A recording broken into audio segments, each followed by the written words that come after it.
Okay. Alrighty, hello YouTube peoples and fellow IGC members. We're here to do Critical Impact's current issue of New Generation. We're down a couple of people right at the moment. We're not going to be joined by Muscle Sheep this week because Ryukin's not feeling super great, so have to wait for next issue to get him in. And Richter will be joining us hopefully in just a few, so we'll have Jalim with us, just not right at the moment. So last week when we left our heroes, they'd been getting up to a little bit of individual trouble for the most part. Emily has brought a roommate home unexpectedly to her parents. Void Spawn's dealing with a very hungry freeloader now that he's taking care of, and Dan. Highlight did a little bit of sleuthing on his own, so everyone had a little bit of something to look forward to. But right as the issue was ending, they got a solid tip. They think they know where someone who looks a lot like Marrow is going. And I think, correct me if I'm wrong, you guys are thinking about tracking him down. Yeah, that was the plan. Even though he was really weird. Right? So were you guys going to go right there? Or what was your plan, so to speak? Did we have a plan? I don't think we did. No, I think the issue ended. So I guess that's the question. What's the plan? Because we can go there right now, but it seems pretty suspicious. I think the smarter play would be to have our own stake out of the place and keep an eye on the entrances Oh, that's such a rather good than idea. going inside and waiting for him to show up. So we'll stake out for the stake. Alrighty, everyone else good with that? Emily?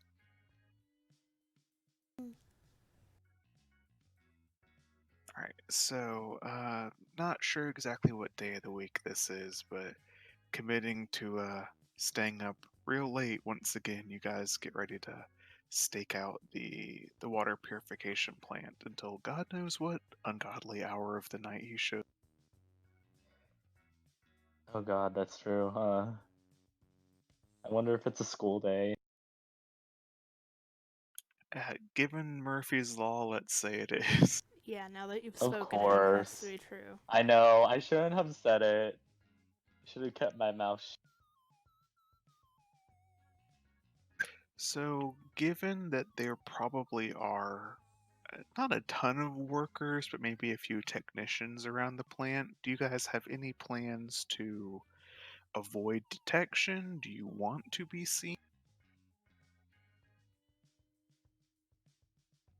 Well, I was thinking we'd scope out Incognito. from buildings nearby rather than being there directly. Or in the Sure. Alrighty. bushes or something, like. Wearing twigs. Of course, I could also sit in the Kirby craft and turn on its chameleon plating. Oh, does it have that? Yeah. Oh, let's do that. We can be on the roof in your Kirby craft while it's concealed. Well, I wouldn't park it on the roof. That would kind of defeat the purpose. Uh, or whatever.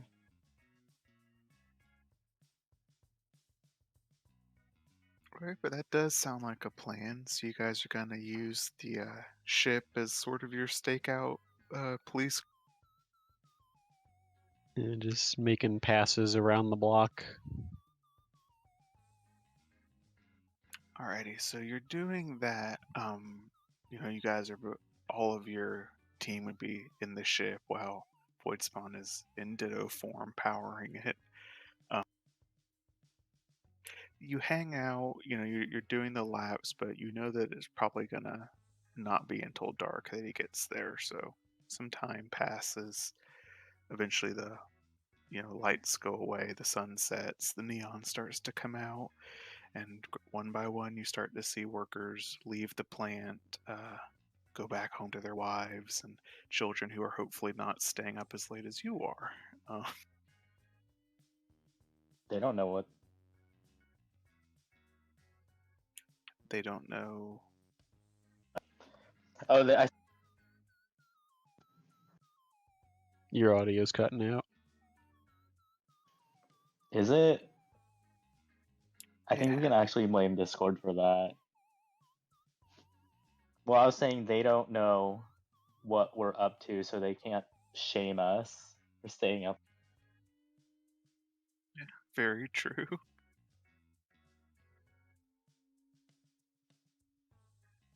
All right, so you guys are just keeping a watch on the plant.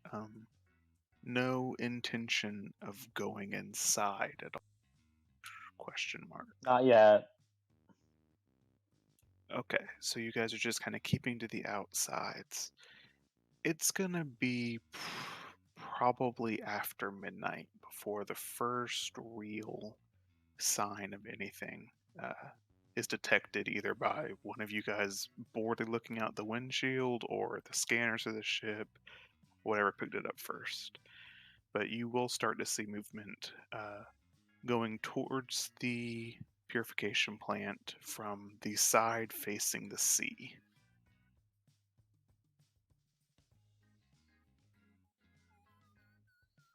Wait, what time is it? It's like, is it late into it, or is it? Probably after midnight. Oh, I'm definitely asleep. So much trouble in the morning. So Void Spawn would probably notice.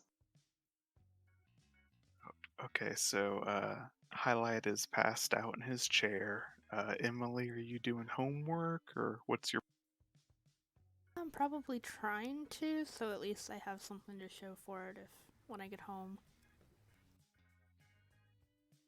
Okay, so your passengers are distracted, but I'm assuming you, as always, the professional alien, are staying alert.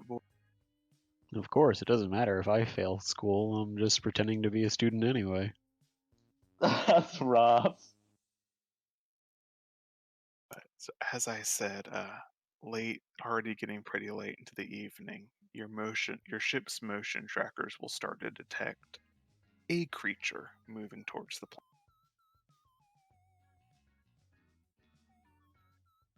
I'll flick the interior lights on and off to try to quietly get everybody's attention and start as quietly as I can manage drifting the ship in that direction. I don't want to like power up the engines and blast over there, obviously. All right, gotcha. You will do so. What you will see, or possibly your passengers will see, as you get closer, the figure turns out to be someone wearing the uniform of the purification plant, one of the technicians, walking, like I said, from the direction of the seaboard. He'll be moving towards as if he's going to enter the plant from one of the side entrances.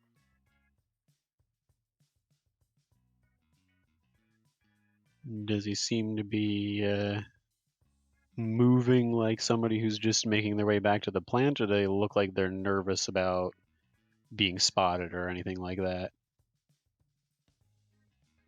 Do they look like they're creeping, in other words? So, question for you narratively: what does Void Spawn's viewing angle look like when he's powering the ship? I imagine it's basically based on sensors placed around the ship, so you can kind of see all over. So like a kind of a fisheye lens effect, I guess. Okay, so he's kind of seeing through the ship's systems. Yes. Gotcha.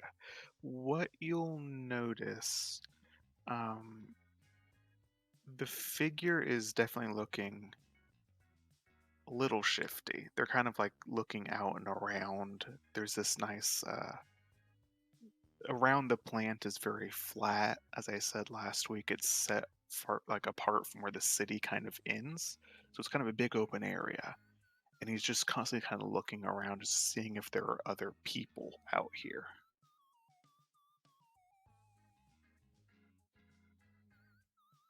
Well, that kind of fits with what I was thinking was going to happen. Does it seem as though me flicking the lights has gotten my companions awake and paying attention? Are you guys awake and paying attention?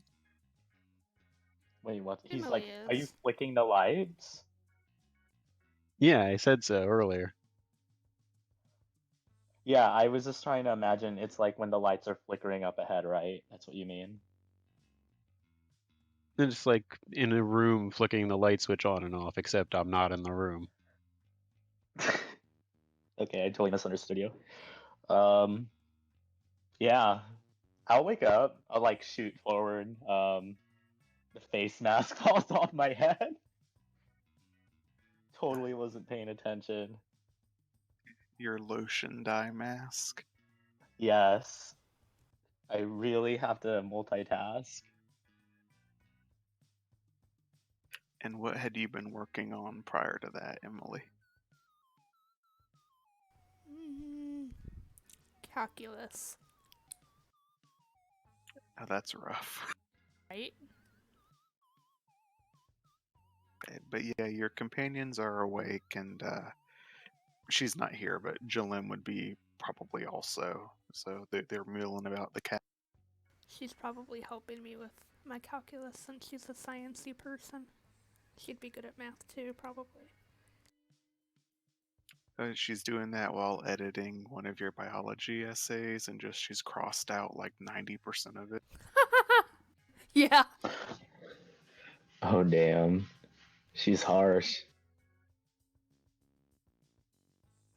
This isn't how science works.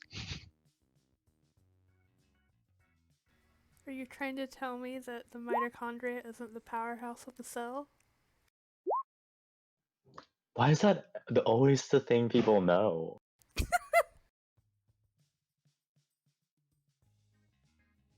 so what are you gonna do with your crew members there, Void Spawn? Do a captain announcement like an airplane captain. Well, I'm trying to be quiet, and I don't know how well whoever this is can hear, so... I mean, obviously, I got you guys to wake up for something, and I'm following this person around from above, so... I'm just gonna hope that they can pick up on that, and just continue to follow him until he gets to the plant. Shouldn't your spaceship be soundproof? Hey, Richter. Hi, sorry about that. It's All right. okay. We were just discussing how Jalem was editing Emily's biology homework. Yep, just quietly while she's not paying attention. Okay, so to bring you up to speed, the party had decided to stake out the water purification plant to try and catch that the person who looks like Marrow. They'd been staking out in Azur's ship, stealth mode, and they'd finally, well after midnight, finally caught one of the someone that looks like a worker of the plant coming back in the side entrance.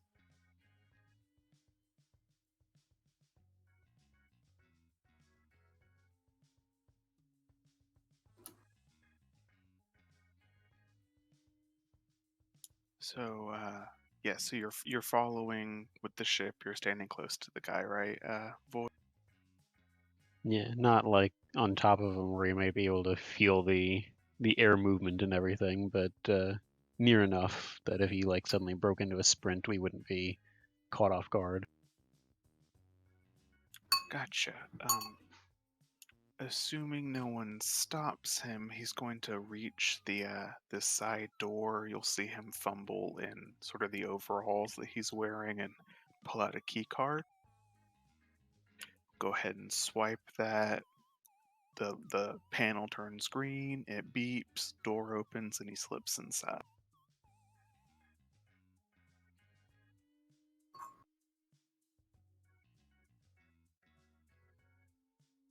And once he's inside, I'll quietly go over the speakers and say, well, should we land and follow him? We're on the case.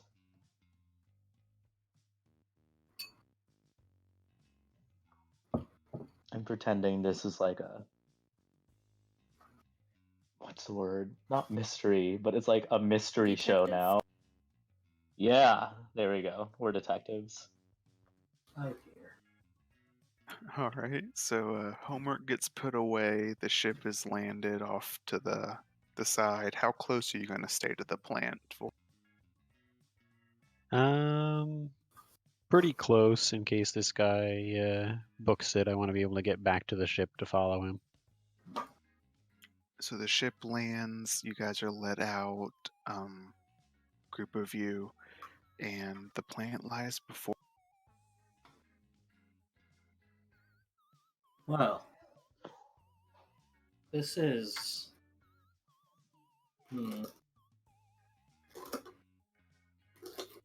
Now, Can I someone will. remind me why we're here again? We're here to see what that guy, the one we saw in the footage, what he's up to. Okay.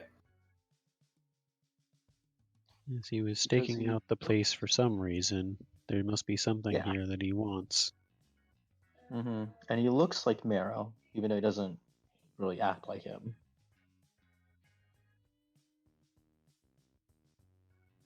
So you're not sure. You don't have a key card like he did, so you're not sure if you could get in the side door unless perhaps Void or someone else can hack it.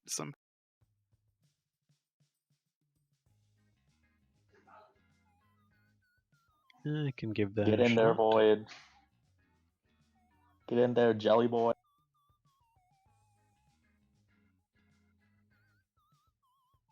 Okay, so the party kind of gets up to this door. Void Spawn, the spotlight is on you. All right, I will go ahead and attempt to, I guess, plug myself into it and see if I can short it out or somehow otherwise trick it into thinking it has received a proper clearance card. Now that doesn't match one of your primary powers, right?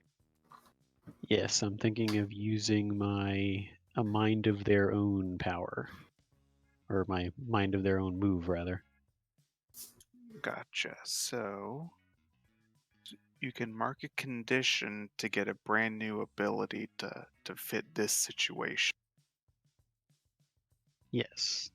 Okay, so what kind of condition are you going to mark? How's that going to look?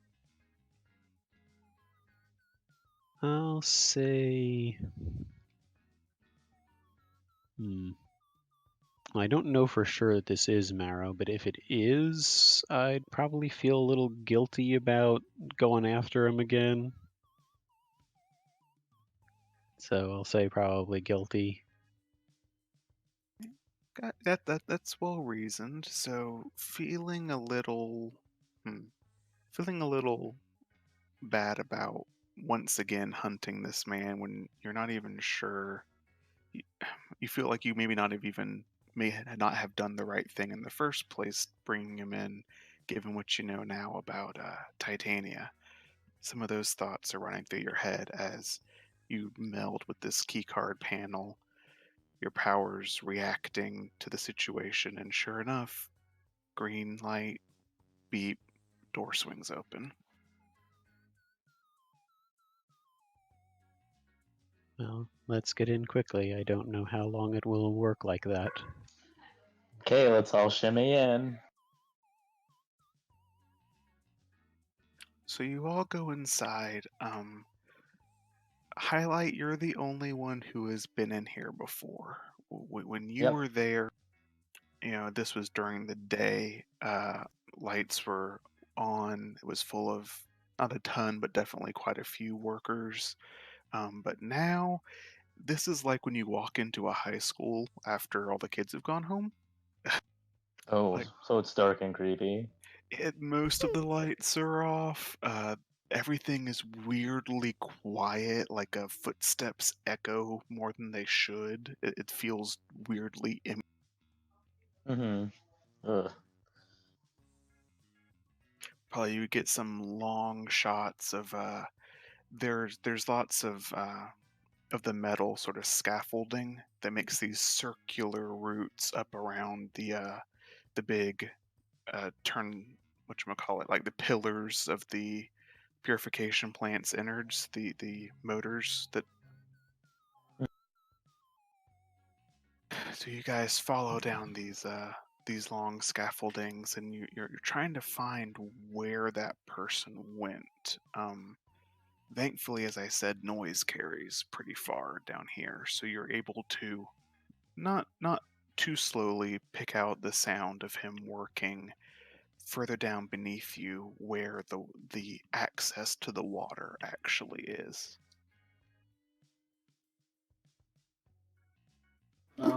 Can Jalim sense any plant life down here? Let's see. So, Halcyon City is built on an artificial island.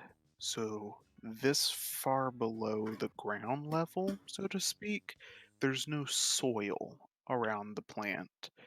But there probably is quite a bit of aquatic plant life that's in the water coming from the sea, if that makes sense. Okay. So, like down in these access hatches that lead to just vats of seawater, there's probably all kinds of plankton and seaweed and stuff in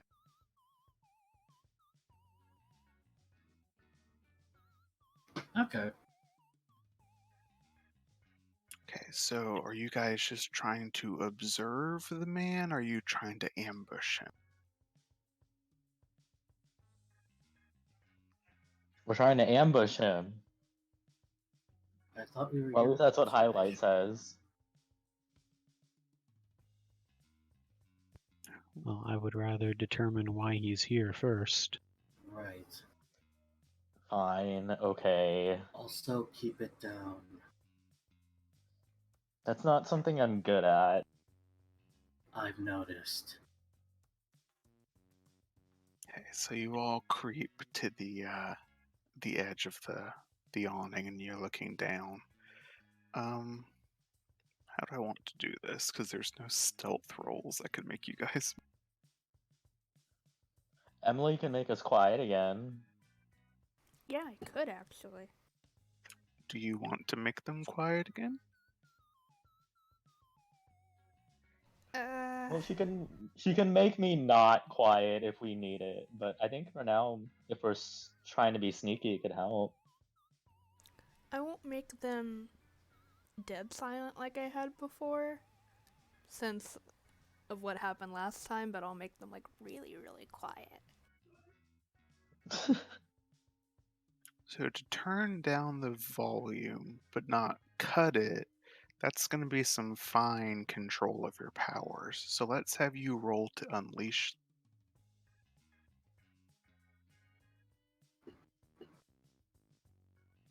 So that is plus freak.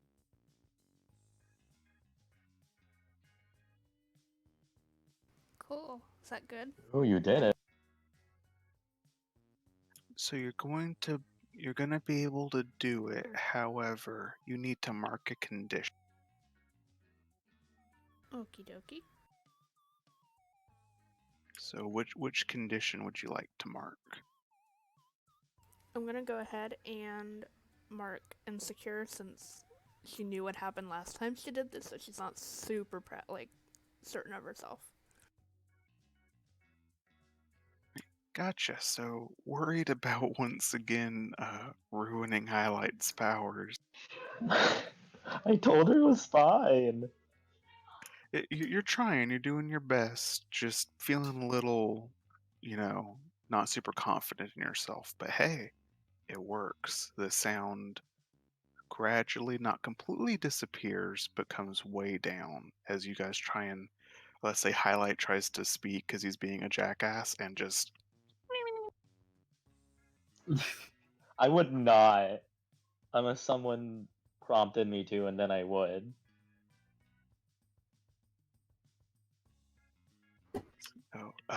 Appropriately cloaked, so to speak, you guys are able to look down and try and observe what this supposed worker is.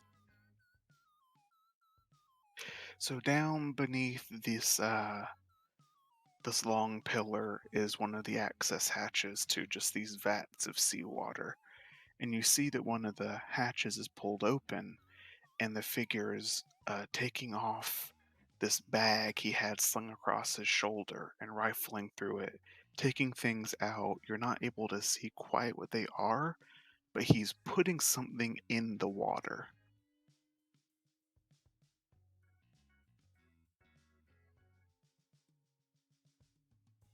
I think this is the time to intervene if we're going to. Yeah, you're right. And Jalem puts her hand into her pocket and pulls out her trusty pistol.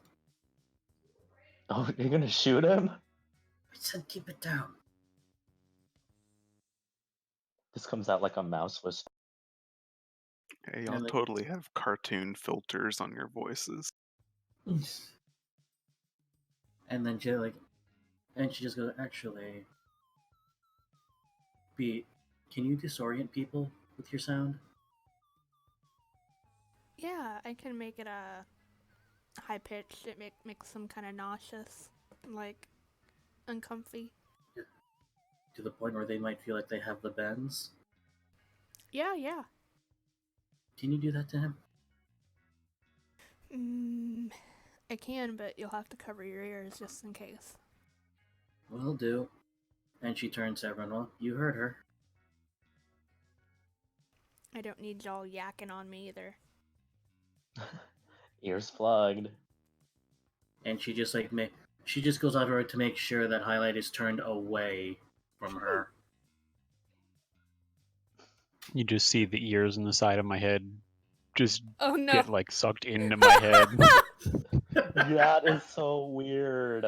Oh, that's Oh my god! and Jalem just covers your ears with earplugs. Gives Emily a thumbs up. So, Emily, you go now to look down at this figure to do this disorientation move. He's looking up at you. He's stopped what he's doing and his eyes are fixed onto your location. And you think, were our voices quiet that whole time? Oh, the power was wearing off. That last line that Highlight said was totally audible. God damn it. God damn it. That's okay. She'll still go ahead and try to knock him on his ass. Maybe he'll not remember it if he's sick. Okay, so even though this is pretty power oriented for you, just for the purposes of this action, let's have you roll to directly engage a Danger, yeah? yes, yeah, that sounds right. Oh, you can do it. Oh No, I boy. guess you can't do it. Okay, so you guys do have I believe it was two team left. There's what? You have 2 team points left from last week. So someone could try and flavor helping her do this, which might turn that into a success, or you could leave it as a miss. I did Jalem will have jump something that in. would probably work for that. Flavor wise, is she wearing her helmet? Yeah. And Jalem will look up and just seeing nothing happening, just try and adjust the knobs on the helmet, thinking that might be the cause. So just to adjust the frequency. All Like right. she so- doesn't know if that's completely cosmetic or not. Well, we'll say that will work. So, just in case you did, don't mark that potential rainbow, because that's going to turn that into a 6. Okay, okay. However, now you need to look at the directly engage a threat options. You're going to have to pick one of those.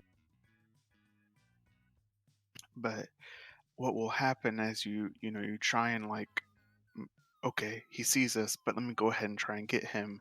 You think you might have panicked and missed him maybe with the brunt of the effect, but then Jalim pulls one of your dials and cranks it, and your voice that was already at about like a level 7 is now like a level 14 because that was the volume dial. Uh-oh. It's And loud. your friends, even with their ears covered, probably recoil away from you, but the added range of your hit manages to make you hit him even though you might have missed otherwise. Okay. It's like all's well that ends well.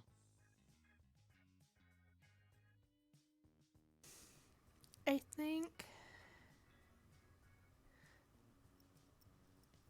I might go ahead and use this as to create an opportunity for my allies, since I think that's kind of what I did. I might have caught him enough that he misses his turn, so to speak. So if anybody else wants to act, they can. Or help the situation.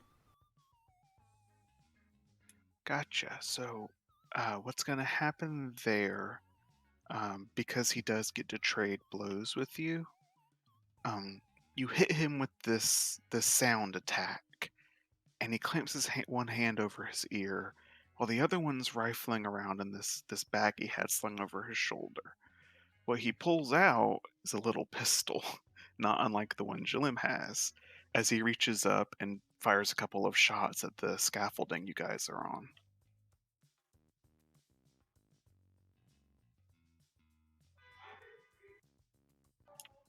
Does it hit? Like, are we gonna fall?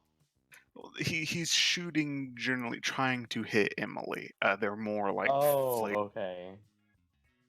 they're flavor shots. He's trading some blows with you. He's shooting at you.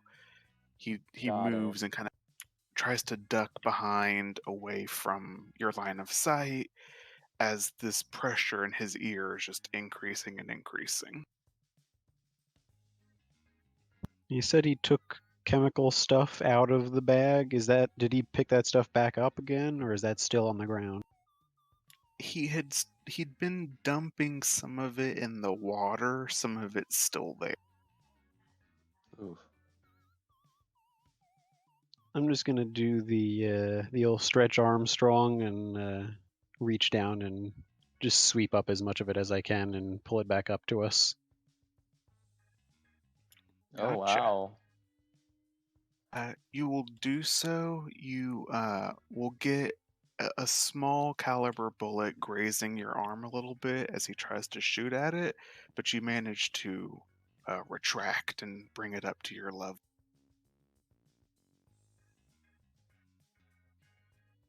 For now, I'm just gonna have it kind of floating inside of my form because I don't really have pockets, so to speak. Gotcha. All right, so time is gonna a beat or two of combat will pass. Beatbox, you will get a pretty strong feeling as your powers start to peak. You guys will hear a sound on the other side of this pillar as the man hits the ground.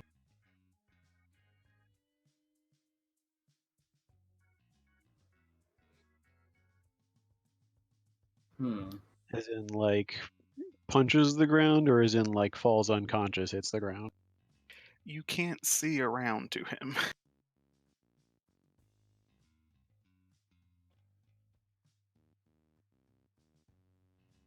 That sentence made no sense in my head. He can't see around to him? He's Okay. behind a pillar. Oh, okay. So we just know he fell, but we don't know like what he's doing. So let me try and make it a bit clearer. Because Beatbox didn't pick to not get hurt back, I had to make him attack her. So that's why he was shooting at her.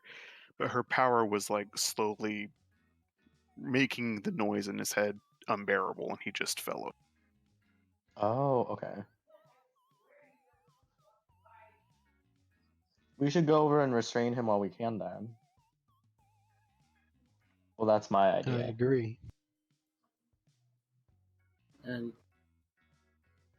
Jilem will just look over at Beatbox and just like mouth, "Are we clear?" Like she'll just like pantomime, like moving her lips.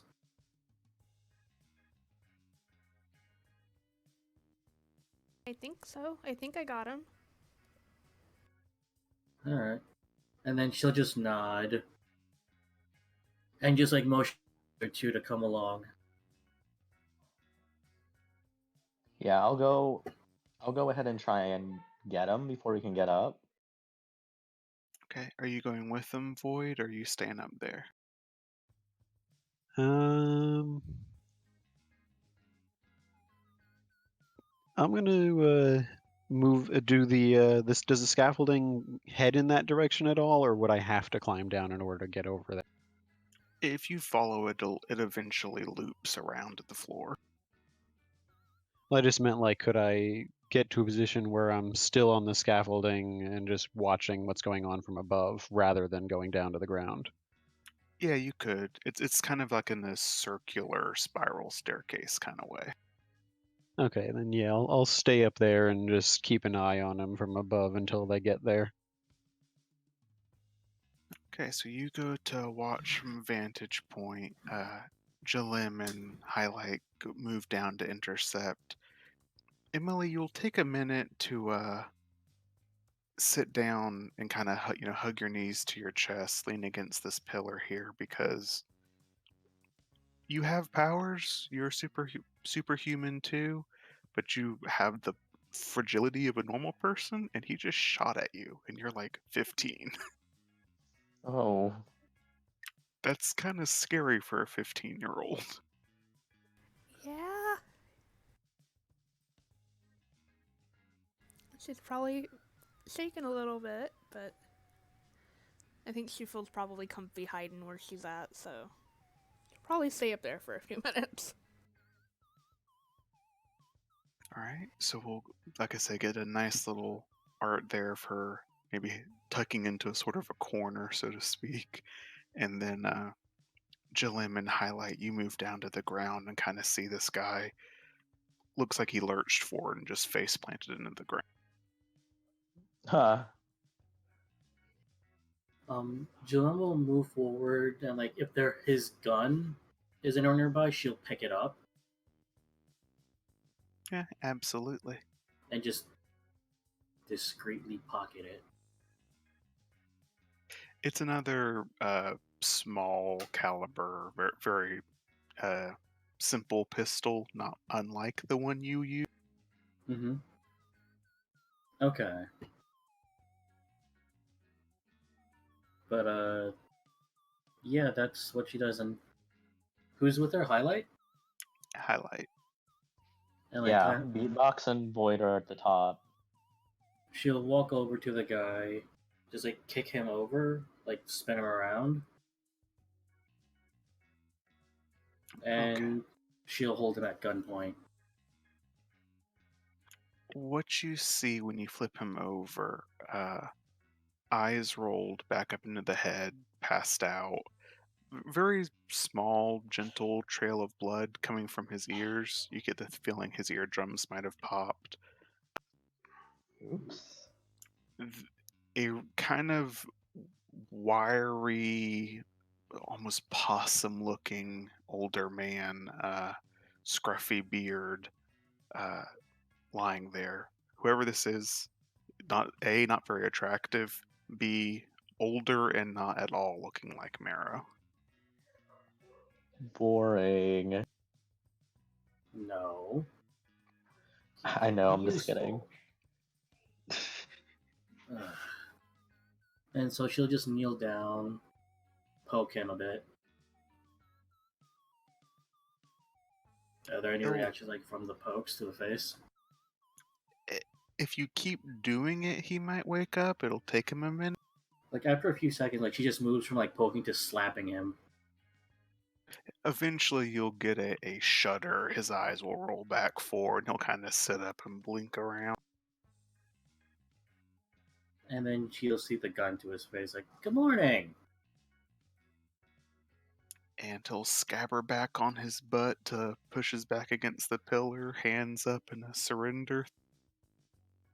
And like Jillian is just smiling the entire time.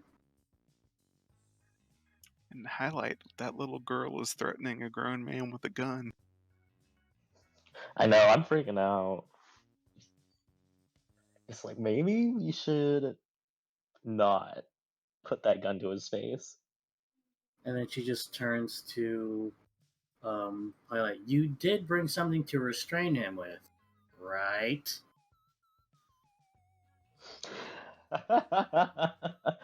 And I'm just like, of course I did. And then I reach into my back pocket, and it's just like a charging extension cable for my phone. It's really durable though. It doesn't break. And then like I bend it so like she can see that it doesn't break. Can I roll a sense motive on this? What do you want to accomplish? Pretty much just like, stop bullshitting, dude. To highlight or Yeah. the Because she does not believe for a second that that cord will last. there's no role there. That's just kind of for you guys to play out. Alright. Pierce the mask of his. Well, like, here's the mask only works for like. Tomfoolery. So, anyways, like, she'll just walk up to the guy, grab one arm of his, put it behind his back, and then just goes like, "Highlight, you gonna help?" I'll go over and get the other arm. And And she'll like, give the other hand to him. It's like he's holding him. You'll hear some gruff muttering, and he'll try and say things like, "The fuck is going on? The fuck are you? Why can't I hear anything? The fuck is going on?" wow, such She'll- language. She'll slap his ear. He'll scream. Stop bitching. Okay. Maybe we shouldn't torture this guy. And I just kind of like, what's the word? I usher him forward. And Jillian just rolls her eyes. So they are escorting this man up the stairs. What I Void, just you doing realized? anything? What did you realize? We're trying to interrogate this man, and now he can't hear anything we ask him. I have a way of like. There's a workaround. I just get shivers hearing that. What have you been up to, Void? Just watching this go down? I've been watching, but I'm starting to have a nervous realization of my own. I'm going to, I'm going to tell Beatbox to just keep an eye on them, make sure nothing goes wrong, and I'm going to head back out to the ship and start casing the area again. I suspect maybe this guy was like under some sort of mind control or something from the way he was reacting. So I'm going to see if I spot anybody that looks like they're now alerted to heroes being in the area and are trying to get away. Oh no. So we'll get to this in a minute, but as you sort of tell that to Beatbox and leave, you get out the door you guys came in. It swings open, no problem. You start heading to the ship, but you don't even hit the ramp before you see about half a football field away in the flats of this open space. There's someone that looks like Marrow just standing there watching the plant. Yikes. Okay, so Jalim and Highlight, you bring up the criminal to Beatbot. Mm-hmm.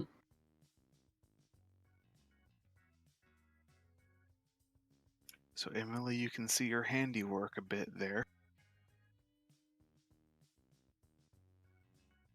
Yeah, I didn't exactly mean to blow out his eardrums. Well, it's either we get shot or, he does what he's doing with the water supply. I mean, that doesn't make it feel good. That wasn't exactly what you'd been going for, but your volume dial did get shoved up. Right. So what are you guys gonna do with him, if anything? We need to find out who this person is. And to do that, we need to be able to communicate with him. So what's your idea on that front, Jalim?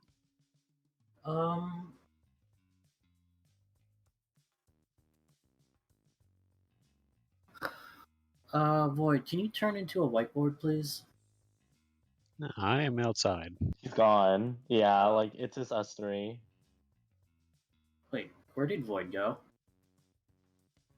He's casing the perimeter because he suspected some shenanigans were afoot. And he Oh. sees someone else that looks like Marrow. Oh. In that case, Not that you guys know that yet. I assume Yeah, we don't know, but She looks at Highlight, says, I assume you have something to write with? then I like meekly pull up the new phone I got that morning.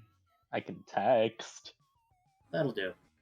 And she just takes it and opens up the word processing program in it. Well, question, Highlight. What phone did you get?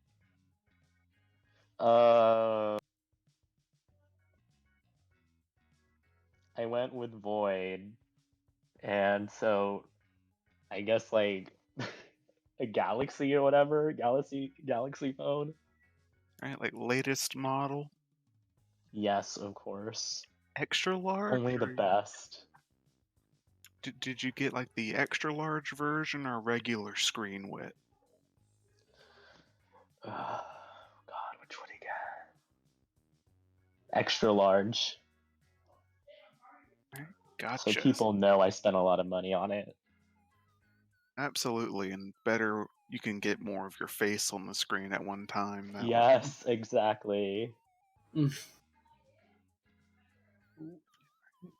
So you have the phone, Jalim? And is he awake? Is he conscious? He is. He's pissy, but a bit cowed by the teenagers waving firearms around his face. Yeah, I'd be pretty then- pissed too. She types in the message, "Who are you?" and shows it to him. He'll turn his head to the side and spit. A little bit of bloody spittle hits the scaffold. I wonder what language is that. And then she just sighs, takes the message back, and then draws a very crude image of him. You know, the Deadpool image, where he drew himself and the quote unquote bad guy's brains being blown out? Yes. She draws that and shows it to him with a Oof. caption, "That's you if you don't talk." I don't know what they are teaching kids these days, but you Nina, you need to calm down. She raises the pistol to his face. What did he say Alright. about the gun? Alright, you crazy, yeah. Well. I'm nobody. My name's Juan. I come here because they pay me. They pay me twice a week to put that stuff in the water. Why would I? I don't know. I don't know anything else. Juan, why you gotta be like that? He can't hear you. I She know, but like I just say it out loud. Juan, why you gotta be like that? she wipes the message clean and then changes it to stuff is. Ask him how he changed his appearance. What did you write on it? Sorry. Do you know what that stuff is? No. They leave it in my locker at work. After I clock out, I never see who gives it. I never see who put it in.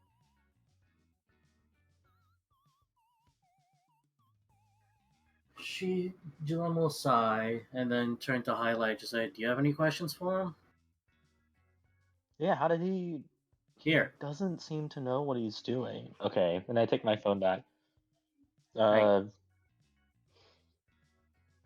I would text back, how did he change his appearance? That's what I would ask. He'll just look at you and cock an eyebrow and say, "You look crazy as they do, eh? This is my uniform."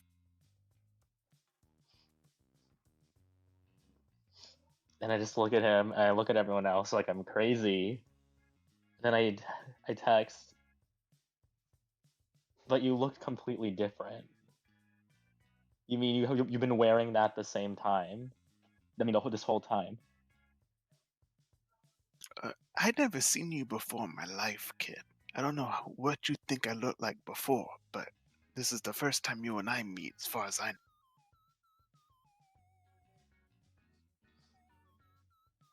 I'll just turn to Joem and I'm like, did we imagine everything? Like, are we insane? Is this reality? and she'll turn to Emily. Like, Beat, is this? We all saw the same thing, right?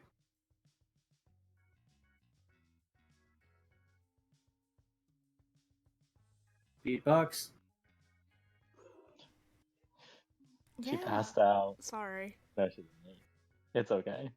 I'm still probably like a little bit shaken up from A, the gun, and B, the fact that I blew this guy's eardrums out, so she's probably being kind of meek, but Fine. yeah, like we we all saw the same thing.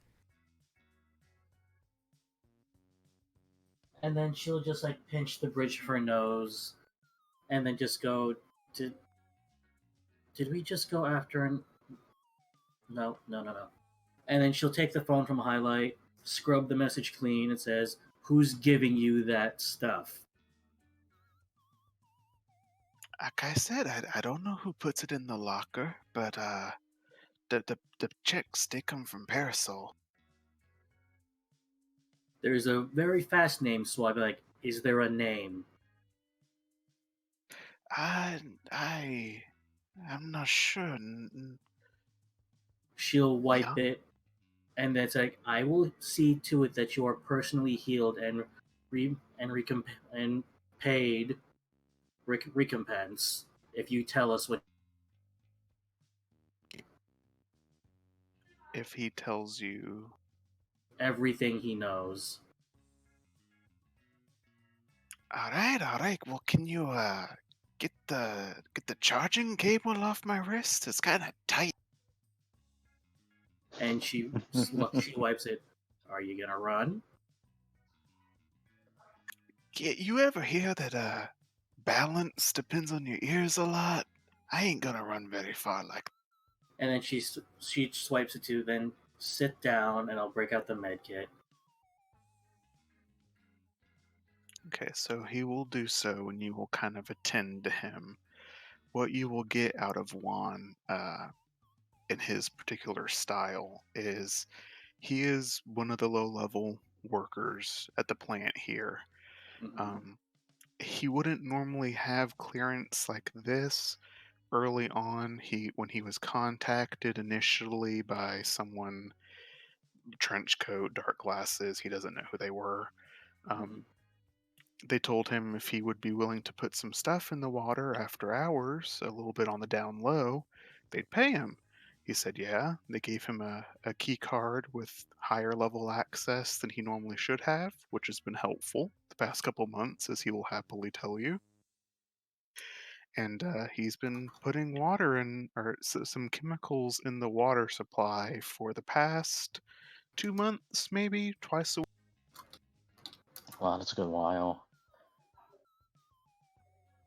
And then like she very gently like tries to patch up, where she sees the blood coming out, though she has very little experience. And she types out the message, "Is there a name on the check? Or is it just Parasol?" You get the impression that it's just Parasol usually, but he'll give you a name of someone that somehow he heard, either the employer let it slip or however. The name he got was Dr. Young. Hmm. And that will ring a little bit of a bell for you. They're not someone you're very familiar with, but they're roughly someone of equivalent level as Dr. Belladonna, just kind of a different department and not someone you've personally. Okay. And then and see to it that like his ears are no longer bleeding, at least. And then she'll type a message that says, "You never saw us. Keep this discreet, and we're good. Got it?" So, can I put the rest of it in the water then? No. No. She'll quickly wipe and say, "No, give it to me." And then in parentheses, "I work with Parasol." Ah, internal work politics. Yeah, crazy, crazy kid. So he will agree. Mm-hmm. And then she'll see to it that his ears are no longer ringing. All right. Scene will shift outside Void Spawn while this has kind of been going on. What's new with Yeah, so that's an interesting turn of events. I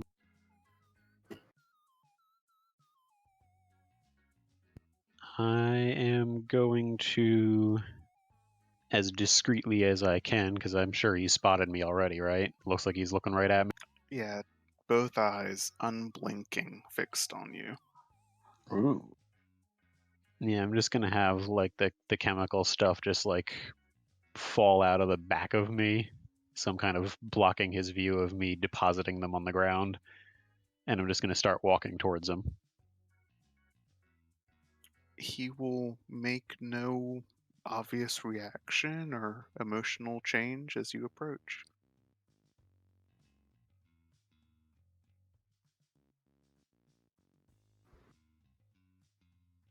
Once I'm within earshot, watching his face for any kind of reactions, I'm going to say, Titania sends her regards. His head will cock about a perfect 45 degrees to the right, and he'll say, Oh my god. unregistered.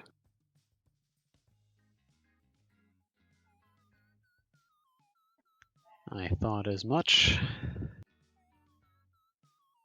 Have you taken care of the man that went inside the facility at approximately 12 minutes? We believe we have. Did he complete his task? I do not believe he did. Understood.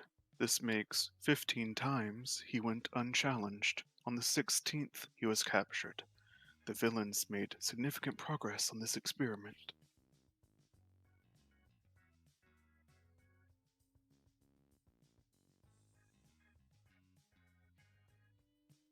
And who, might I ask, are you? head tilts 90 degrees now, so 45 the other direction, as he says, "Unimportant. I am observing."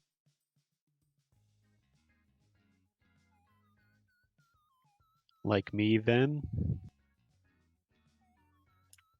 His face has been very blank, but you see a smile at that as he says, "Very like you. Do you have a real name?" I do. I don't know if it's on your sheet, because I don't know if I've seen it. Definitely a I don't robot. remember if I put it on my sheet or not, but I do have it written down. I can pull that up.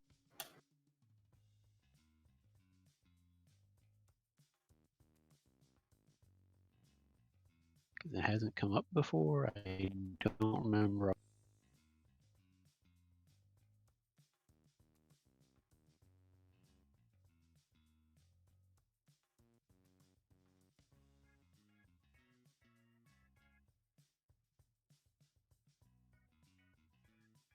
Hello? Hello? I think I might have blipped a little bit there. Hello. I didn't hear anything you said after you might have written it down. I was just saying it hasn't come up, so I don't remember off the top of my head. I don't say this out loud, but my actual name is Xadisks. Okay, I'm not gonna try to pronounce that, but he says "very like you" and gives your full given name. Yes, I believe you and the others entered approximately, what was it, 9, 10 months ago? 11:30 at night, you breached the atmosphere.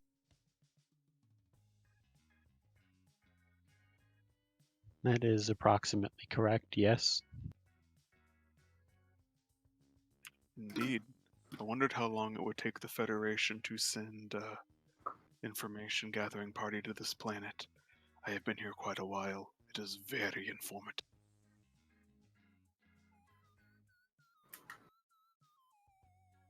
So then you are outside the Federation?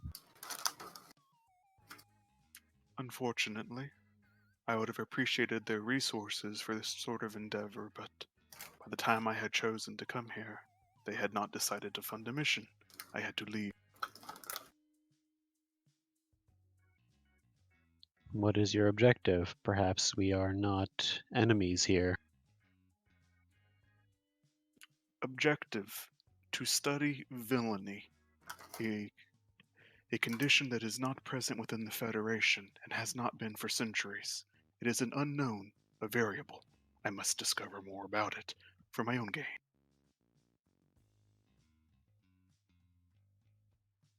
As you no doubt have probably noticed, this planet is full of villainy. It is the most ample testing ground I have found for my experiment. So long as you do not contribute to the harm of innocence, I do not see a problem with. I do not see a reason to. How am I trying to say this? I do not see a reason that we cannot coexist here.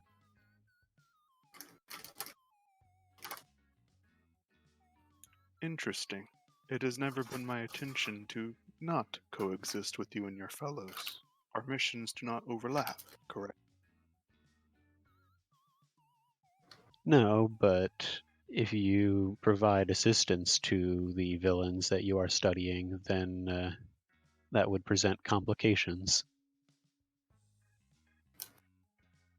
To provide assistance would be to invalidate test results. I have undertaken several field studies.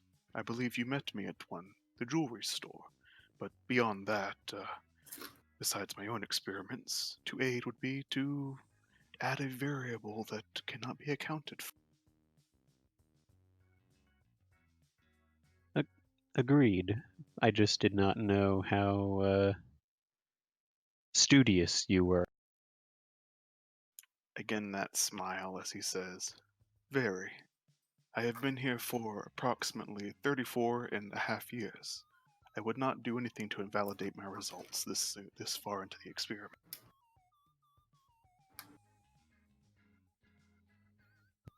If I might ask, what then are you attempting to prove? What is your hypothesis? That the reason the Vilthor Federation shall eventually succumb to decadence and decay is that the impulse for self-preservation and self-improvement has been lost from our people, as expressed by the complete eradication of villainy from her population.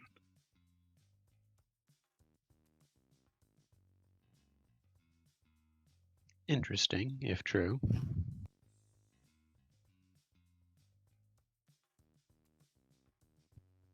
The one you look like now, do you know what has become of him?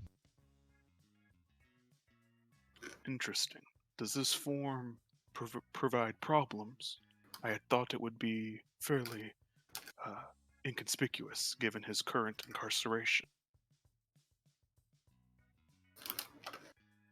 As far as I am aware, he is no longer incarcerated, having been forcibly removed from such state. That is unfortunate. I have missed this development. I have been following this one for too long, it appears.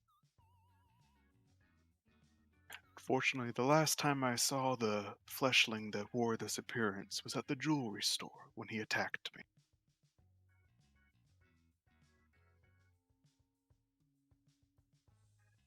So I would suggest not using that guise further, as there are many on the lookout for him now. Yes, well, your assistance has been logged. Gratification meters are at 94%.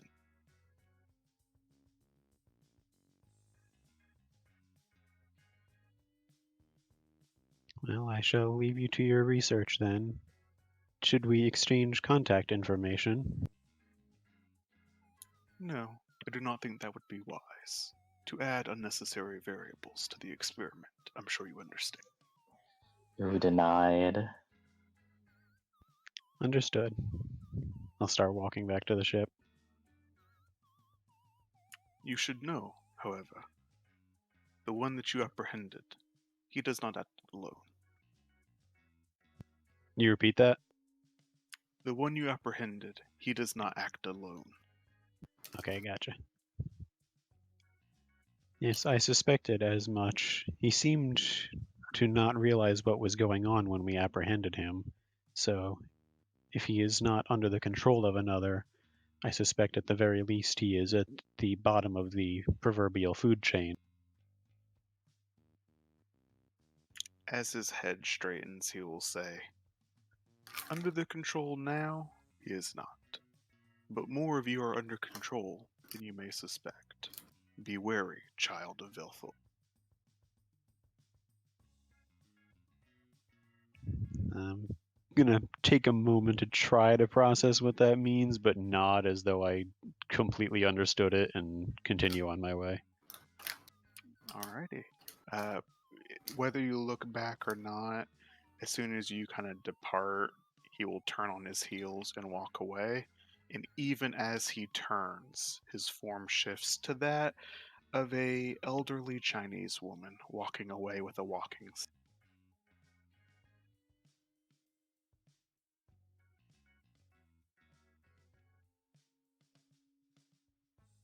Okay, inside the plant, what else have you guys been up to? Glenn would have just pocketed the substance, make sure he's at least has the basic amount of care. I'd say he's well enough off.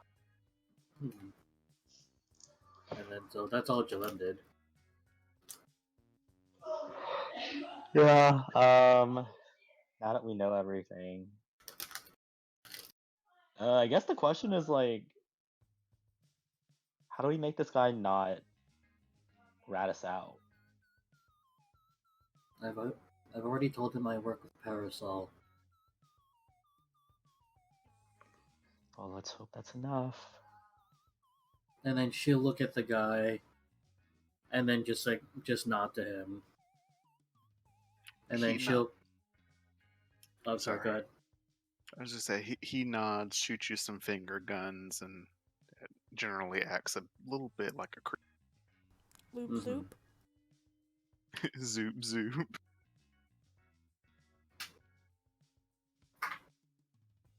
And she just like pokes Emily's head and just says, "It's time to go."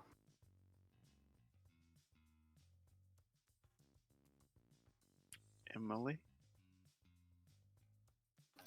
Alright, let's get going. I still have to finish my homework. Oh, no, I'll help you. I'll help you with it. I mean, if I'm gonna get grounded, at least I should do it the right way. Yeah. And then they'll head out. They'll look for Void. I'd say you would have had time to get on your ship or whatever it is you wanted to do. I guess we'll just get on the ship and wait. Where were you going after leaving his conversation? I'd have gone back to the ship, pick up the stuff that I dropped, and bring it inside. So the rest of you kind of file on board, and sure enough, your alien friend is already getting things set up to depart. I'll ask him where he was. Someone's excited. Yeah. Wow. Yeah, I don't know what's happening.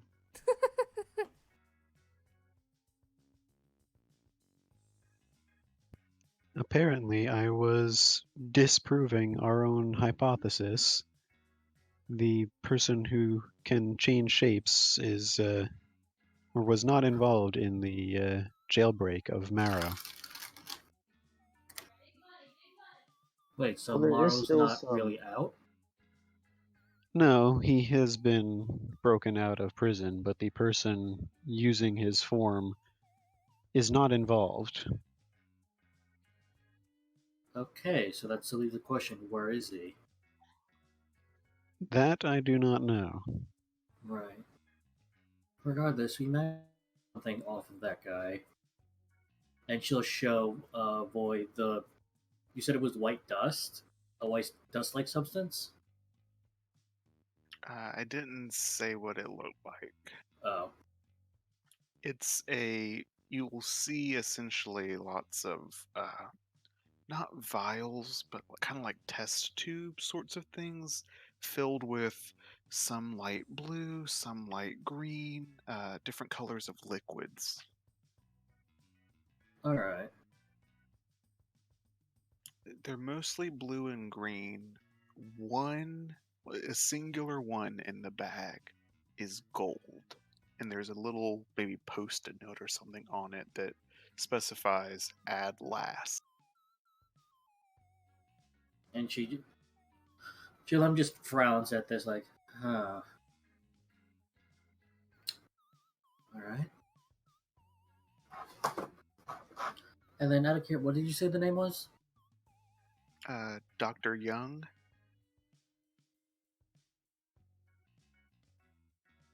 And then, like, well, I have a phone call to make. If nothing else, between the contents of his bag and what I was able to snatch up off the floor, it should be possible to run multiple experiments to try to determine what effect the combination of these chemicals has on the water supply. Indeed. And I I don't even know who Dr. Young is, but I know he was kind of a rival to, my former teacher. So, you would know because Parasol's biotech industries don't exist technically. mhm. They don't have job titles, so it's a very kind of the big fish dominate the pond by their force of will, so to speak. So the dominant figures in Parasol are the ones who are the meanest and the toughest. Belladonna is one of the meanest and the toughest, but she has some peers. And Young is one of those peers. Correct. Alright. And it's like, I guess, like, that would be the night, I guess? Or, like, how long did that take them? It's it's probably going on 12:30, 1 o'clock, so you want to get home, but you really weren't there that. Okay. But I Like, take it you guys are gonna head back. yeah. It's late. He still got homework to do. So the ship will take off as it flies back to drop you off at your individual locations. In your Ditto form, Void, sitting in the engine of your ship, what thoughts are going through your head? I am trying to think of how to explain what I've just learned to Titania without her exploding. Because basically we're back to square one now. Indeed. All right, so you guys can be dropped off at your individual locations. I don't know that it's. I think you said you lived in a dorm. Highlight. What's your living arrangement, right? Yeah, I live in a residence. Okay, so no parents in the picture, really. No. You don't live here. So you do your best to sneak in. I mean, it's a residence hall. Your RA probably would be pissy if they caught you out this late, but it's hard to catch that many kids sneaking around. You're probably not even the latest one home tonight. That's for sure. Residence hall directors don't care. You've never lived in a dorm. They literally don't care. He's a Like, minor oh, though, you right? crazy kids. Yeah, you're all Yeah. mine. Okay, yeah, so maybe they would. Maybe just like a little bit. And Void, you go off to whatever hiding spot you have concocted. Where might that be tonight? For the sake of ease of getting enough sleep and spending as little time as possible on other things, I'm probably just going to park on the roof of the school so I can just head right out there. Gotcha. And Emily and Jalem, you get home to now your shared residence. Mhm. No lights are. Huh. Oh, there's no lights on this time? Not this time. Eee. Hopefully the dogs won't wake them up. She'll make a hushing motion at Jellum and make sure that neither of them have any noise that could be made before like quietly sneaking in through the kitchen door. Mm-hmm. You're able to go on through.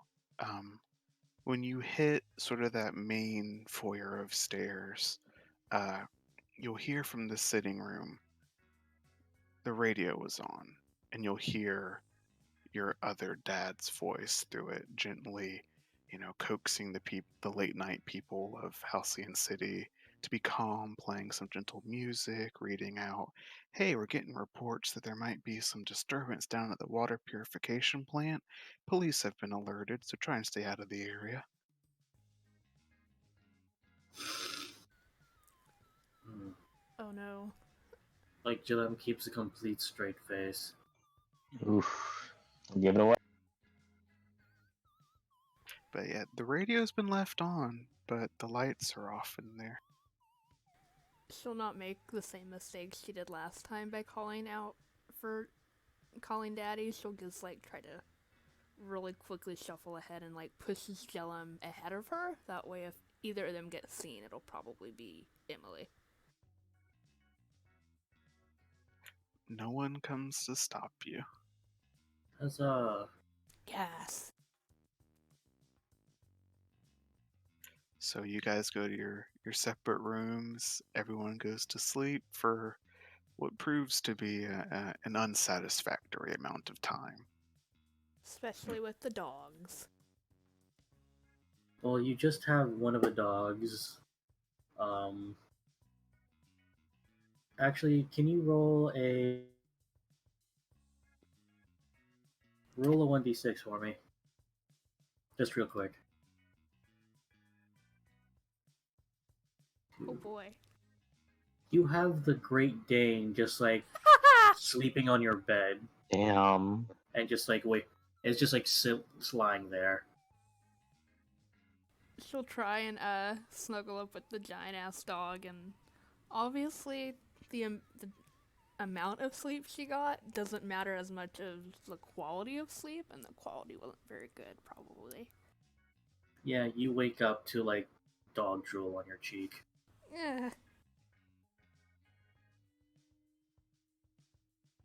Right. So we'll get there for the next morning and some stuff will happen, but while your characters sleep, we'll take a quick 10-minute break maybe so we can be back at a quarter till. Sounds good. Alrighty. And I'll be back. Okie dokie.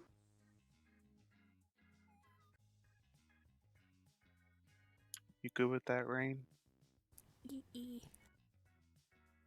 Okay. Well, we'll get started. I wanted to do some more kind of individual scenes for this next bit, so we can just do his last. Wait, can you repeat that? I was gonna do some more individual scenes, so we can just do his last, and it should work out fine. Okay.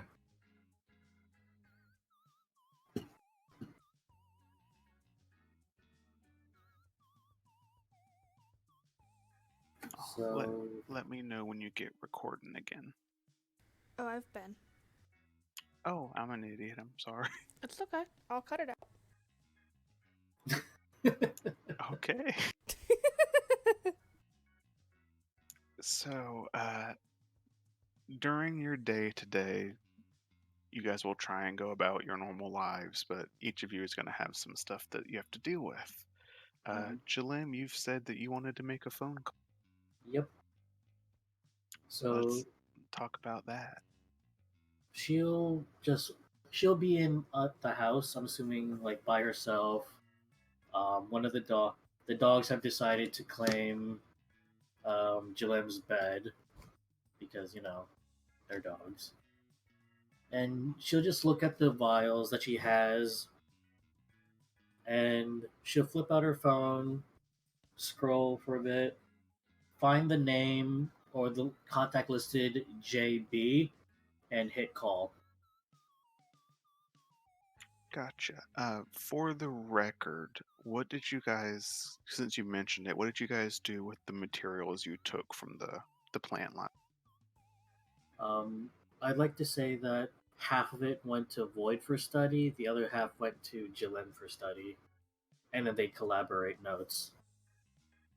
It works for me. Which one of you took the gold one?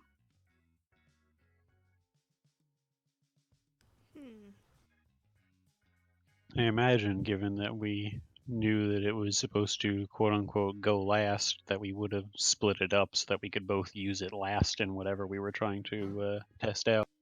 Mm-hmm. Okay, cool. So you split it up. Okay, so noted. So you both have some. You can work on that during the day too if you want. But you'll make that phone call. It's probably busy at Parasol. It's probably chaotic in this day and age. I would say the first time you call him, it's gonna try and go to voice machine. Mm-hmm. So do you want to leave a message, or are you gonna try and like spam call him? She'll just after when the first line doesn't go through, like she'll just roll her eyes, go to JB2, hit that one, and hit call. Is that a Come cell on. number? Yeah. Right. That time you'll get the message. He'll get the call, and he'll pick up. Hmm. I'd imagine you're probably smart enough when you're on the lam to block your caller ID.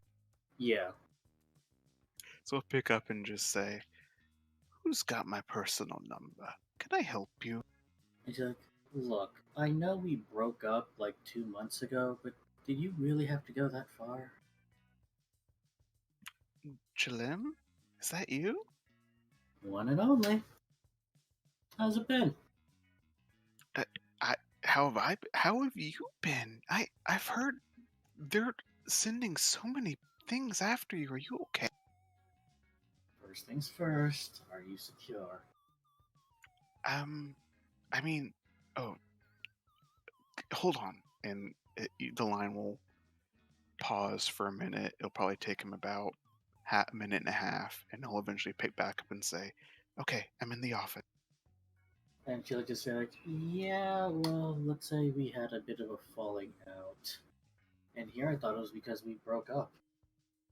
Like she adds like that kind of like jokingly, trying to get like a small rise out of him. He'll get the wry chuckle, and he'll say, "A little bit of a falling out, doesn't quite cut it, Jalim. I mean, she she is so mad at you. I don't know what you did, but I've never seen her this mad."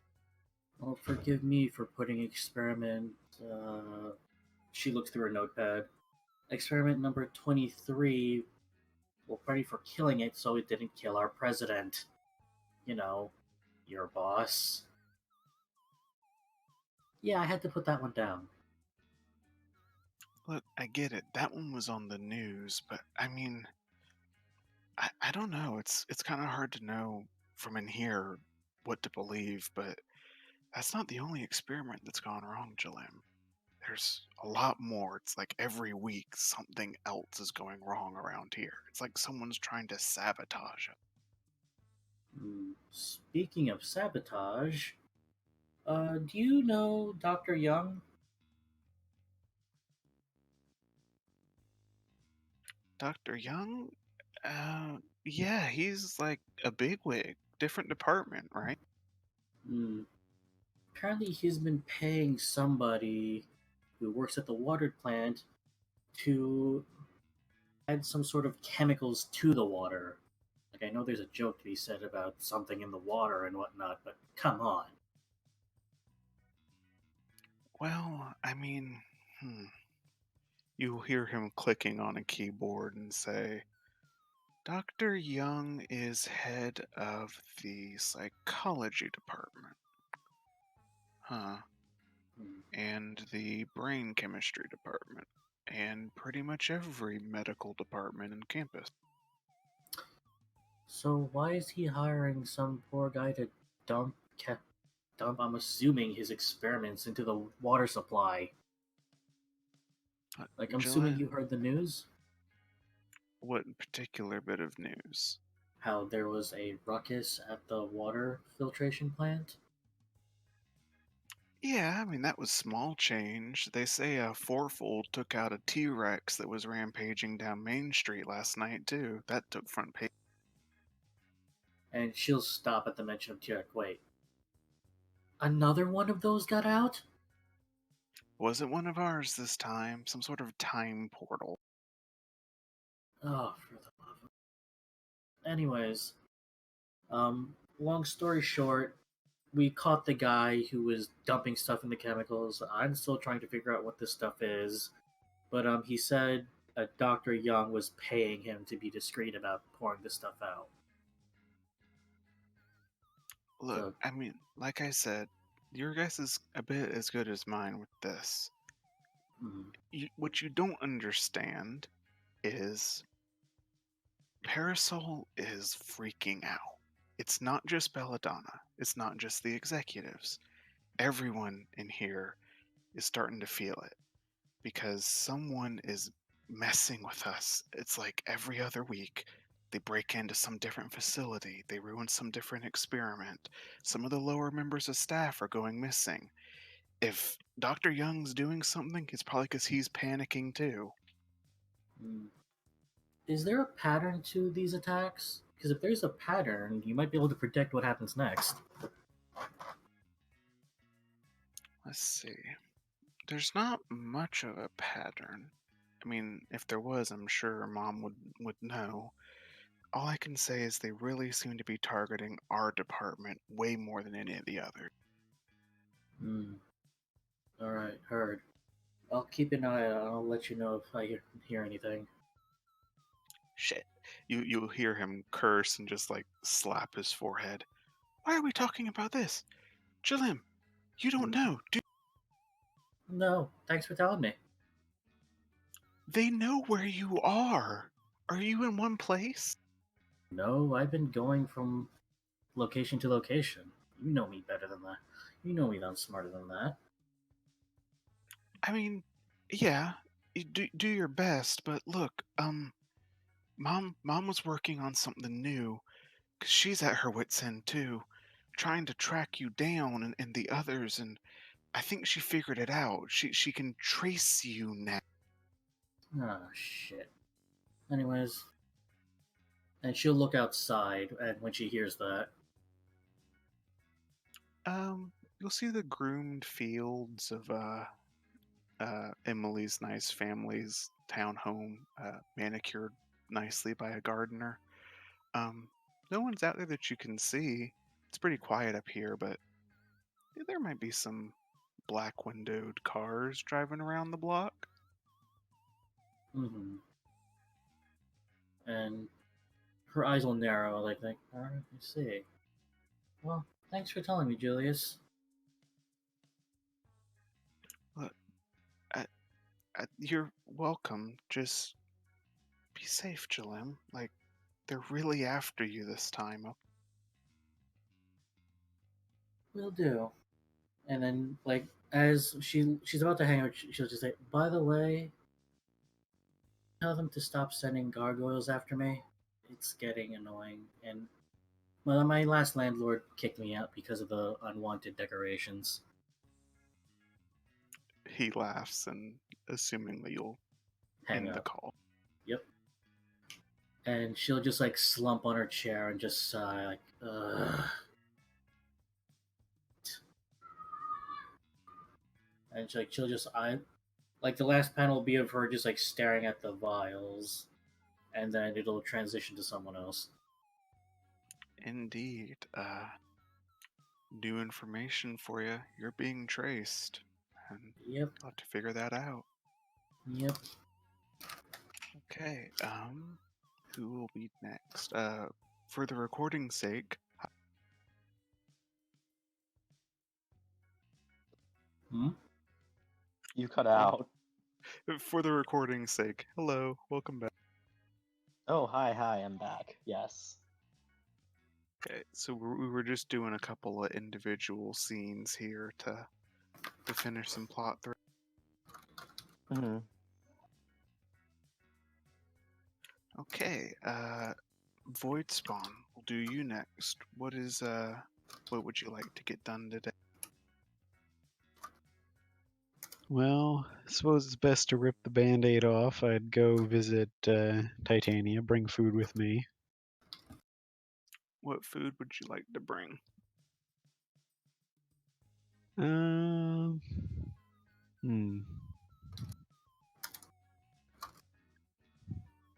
Maybe some ice cream cones or something like that. So more of a treat than filling. Yes. I'm assuming I'm keeping her stocked up on regular food. You are, you are. You know, you're not human, but you hang around humans and you have for many months.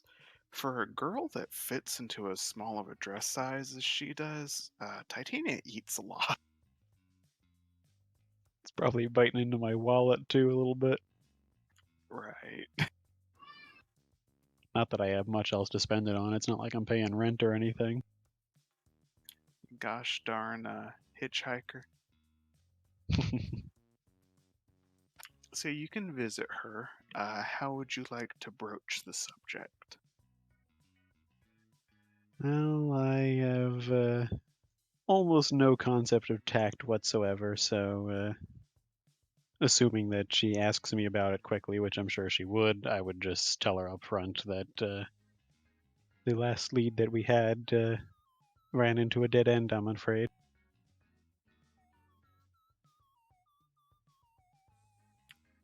Some of the ice cream will drip down and get the nice sticky line on her hand because she stopped eating it, and she'll just look at you. It didn't work? What? The person that we thought had been involved in his abduction, well, I encountered them, and they were not involved after all. Well, okay. Then who do you think it was? I am not sure yet, and we haven't had any further sightings of him since the one that I mentioned. So what you're saying is you don't know anything. No, but if you are willing to work with me, I believe I have an idea that may help us gain some traction. She'll kind of fold her arms, cross them in front of her chest, and the ice cream teeters precariously on the cup. What do you have in mind? Well, there seem to be random acts of villainy throughout this city at any given time. I believe if you happen to be nearby one and any of us were seen protecting you from danger and such a shot wound up in the news, he would notice your presence there, and this would perhaps draw him into the open.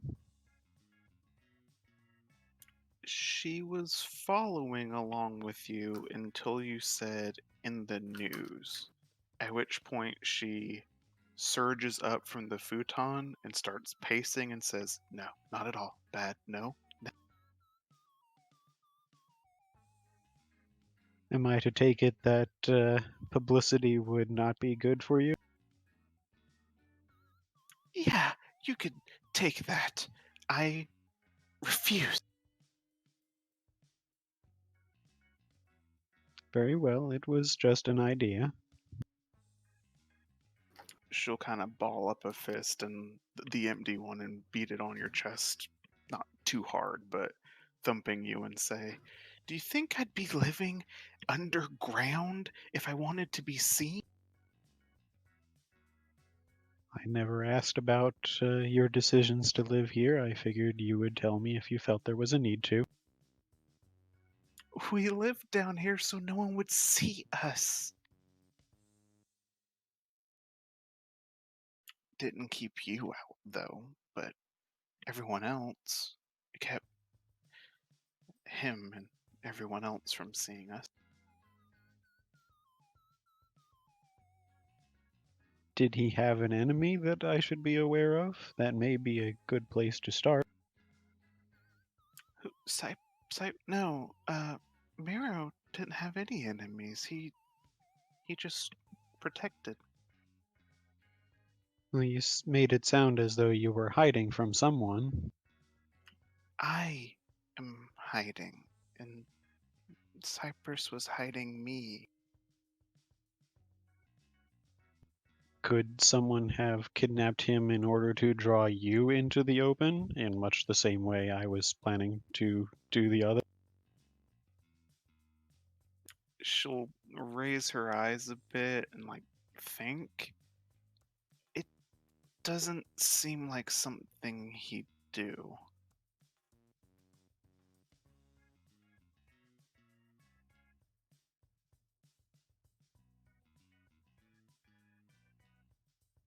Well, for now, I'm afraid I do not have any other leads to go on. If there's any information you can provide me, I would look into it at least. she'll chew on her lip a bit and kind of look at you from under her eyelashes, and she'll say, "Go home, Void. I'll talk to you later. I need to try something." Well, don't do anything rash, remember. It is my charge to protect you in his absence. I won't do anything too dangerous. I just have to get over and do it. And I'll leave. I'll remind her she knows how to contact me. I'll leave, but I'm going to. I think I'll spend the day at least in the stealth mode of the ship and just keep an eye on the place. If she leaves, I want to follow her.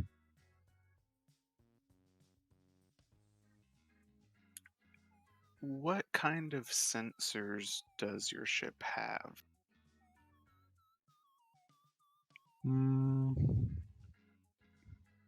Probably not much beyond visual and maybe infrared. Does it detect like energy waves, power users, that kind of?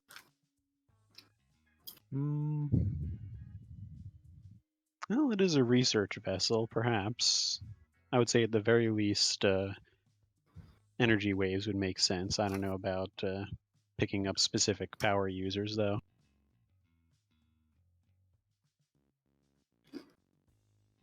It's not. You'll spend most of the afternoon watching.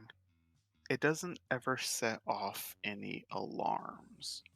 But if you would happen to check it, or if you go back later and review sort of your sensor data, a lot of energy has been coalescing around this area very slowly, but for the whole day, if that makes sense. Okay, yeah. And since I have to be a part of my ship, I'd be aware of what the sensors are showing. So it's never enough, like I said, to trip an alarm. It's never that fast. But you would know, like, there's something paranormal, weird going on in the city block, at least.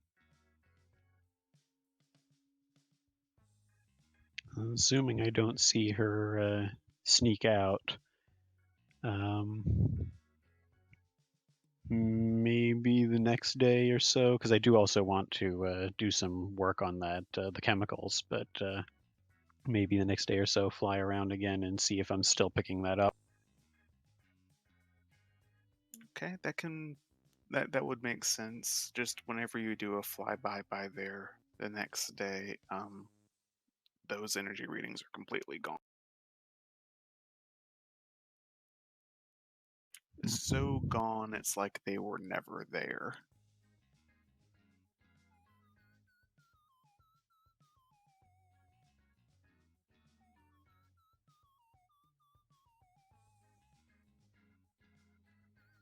I actually have a weird idea.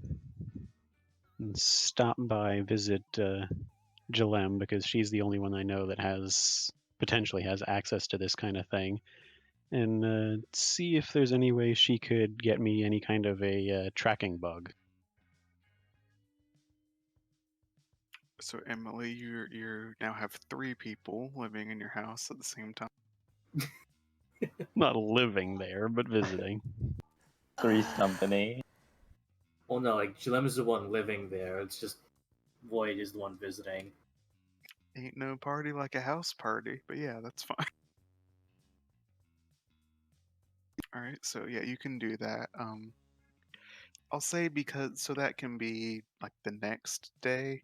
What sort of research did you want to do on the vials? And you guys can compare notes here.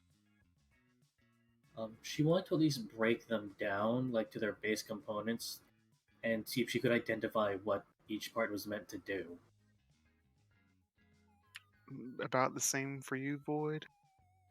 I'm thinking a little bit more of the experimental in nature. I'll get a sample of the water sewage if I can, and just try applying the chemicals in different orders in small doses because it's a sample size to see what kinds of reactions they each have and if the order of operations changes the effects, etc.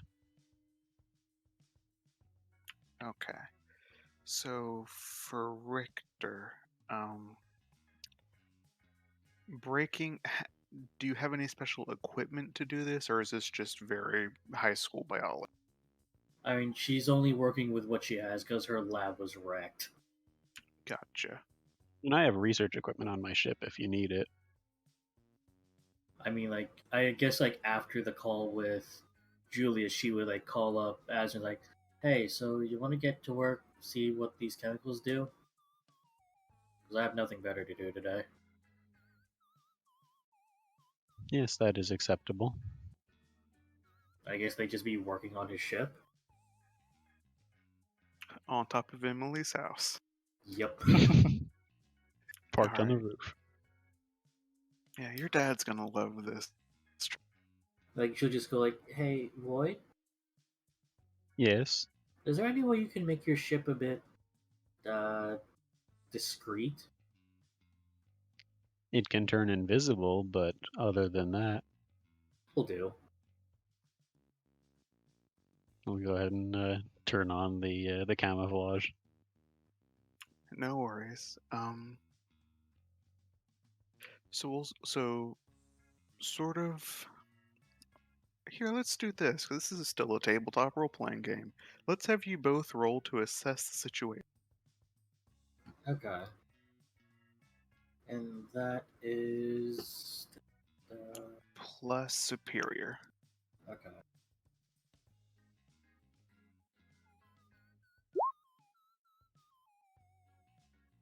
That's not bad.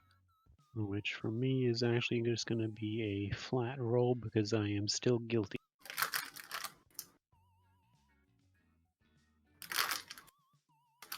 Nice. Still pretty good for both of you. Okay.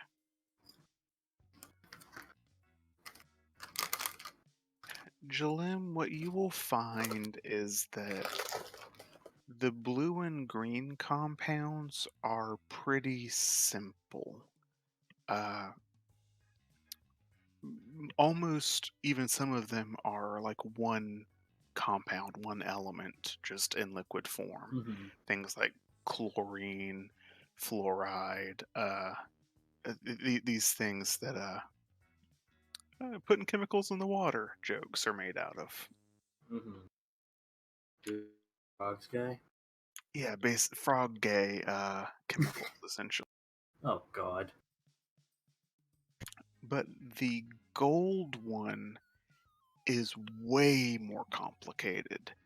It has like a chemical formula that's a CVS receipt long, if that makes sense.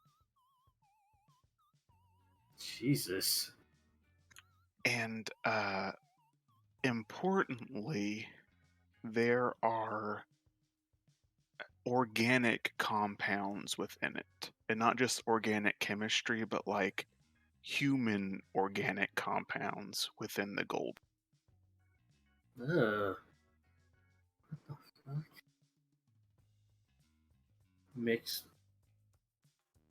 And then she like looks up from her experiment, from her from her side of the ship that she's experimenting on. Just goes, Azar, Void. Sorry. It's all right.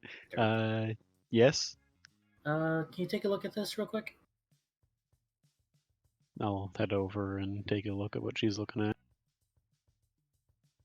Yeah, you're seeing about the same thing.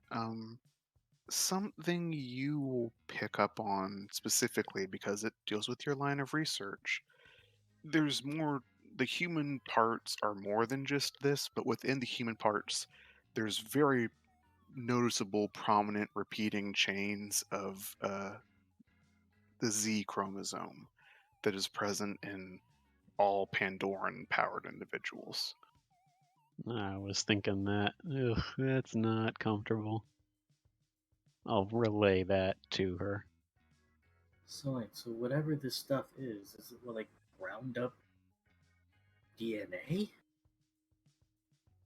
If I had to make a guess based on what we know so far, my assessment would be that they are attempting to breed more supers by putting genetics into the water supply for the city. And then like, God damn it, Jillian Okay. will just like face palm and just like, that's not how science. That's not how breeding works. Ugh. Oh my god.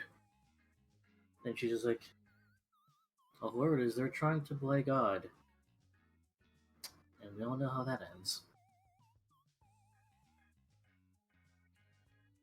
All right, for your experiments, Void Spawn, by and large, mixing different orders and amounts and stuff of the blue and green vials really doesn't seem to make a giant effect unless anything reacts specifically within that. I don't know if chlorine and stuff reacts with fluoride. It might. I don't know. But it's nothing super special. The green and blue stuff seems like they could be, and therefore probably were, just meant to be dumped in bulk in whatever order. It doesn't. The gold one, if you mess with it, seems to activate the solution whenever it's added.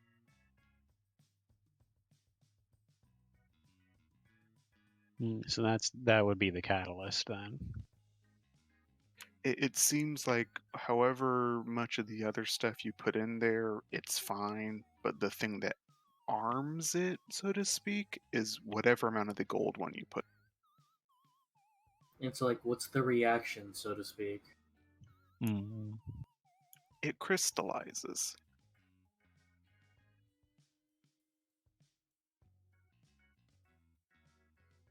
What's the color of the crystal? Gold. And then she like, wait a damn minute.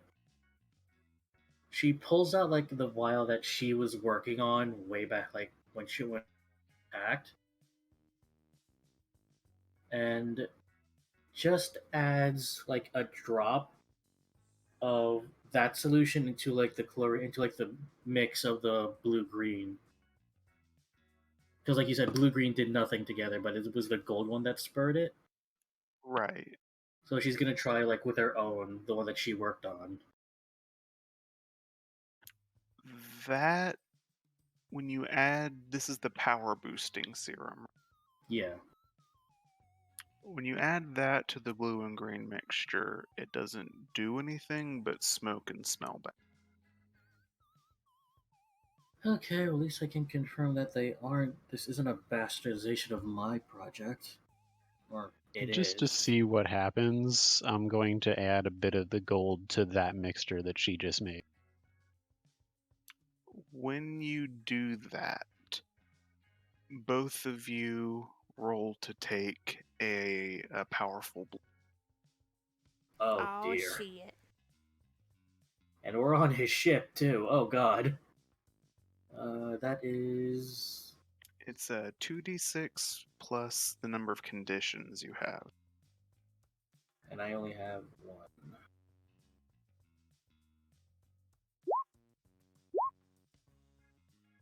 This is one you want to roll low on. Thank God. I Yep. got hit. Okay, so you can. Jesus. Yeah, they're using fireworks. It's annoying.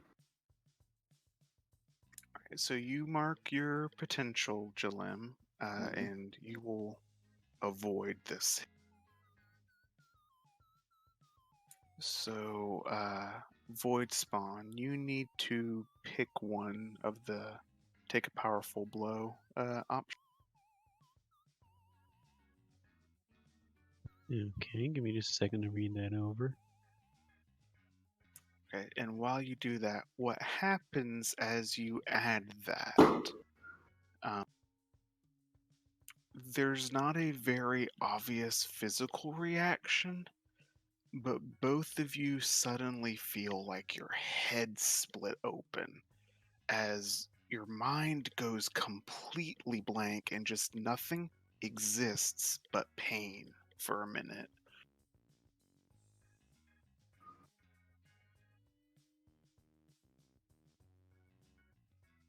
What would, Oh, in this particular situation, what would giving ground your opposition gets an opportunity? I'm assuming that just wouldn't be a valid option for this, right? Oh, it would be a valid option. like you just fall over and you get hurt, I guess. I would do something. I think I'll go with that one then. I already have one condition, so I'm working two more. It'd start getting a little risky, and don't want to make an enemy out of Jalem. We're good buddies. Okay, Jalim, you feel the pain and the searing blankness, Mm-hmm. but other than that, it fades after a minute. And you blink and you open your eyes and you look up, and Void Spawn is acting fine. He's looking around the ship. His eyes trail over to you, and they seem interested, but bemused, slightly perplexed. But his eyes are gold and glowing. Those are not Void Spawn's eyes. Void?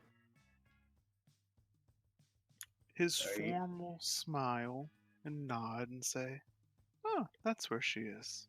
And then the gold will fade. His face will return to normal. Oh, son of a bitch. Like, Void, you okay? And she'll walk up to him and just poke him. And then you've regained control of yourself, but it still hurt. Do I have any awareness of what just happened, or was I just completely out of it? You know those like 90s hacker movies where they'd plug into the mainframe and you could see the ones and zeros floating up into space in this green area? Yeah. You feel like that was your head for a minute, like the stuff in your head was floating up and away, but that's all you really know. That was an interesting experience. You okay, buddy? I think so. Well, I have some good news and bad news. What would you like first? The order does not matter. Alright, good news first. Good news is there seems to be no lasting damage. Like, or at least that I could tell. I'm that well versed in your anatomy. And she'll just extend a hand. You cut off at the end there, what'd you say? Like, she said, I'm. Good news is there doesn't seem to be any lasting damage. At least that I could tell. And she'll extend a hand to him. I'll reach out and take her hand.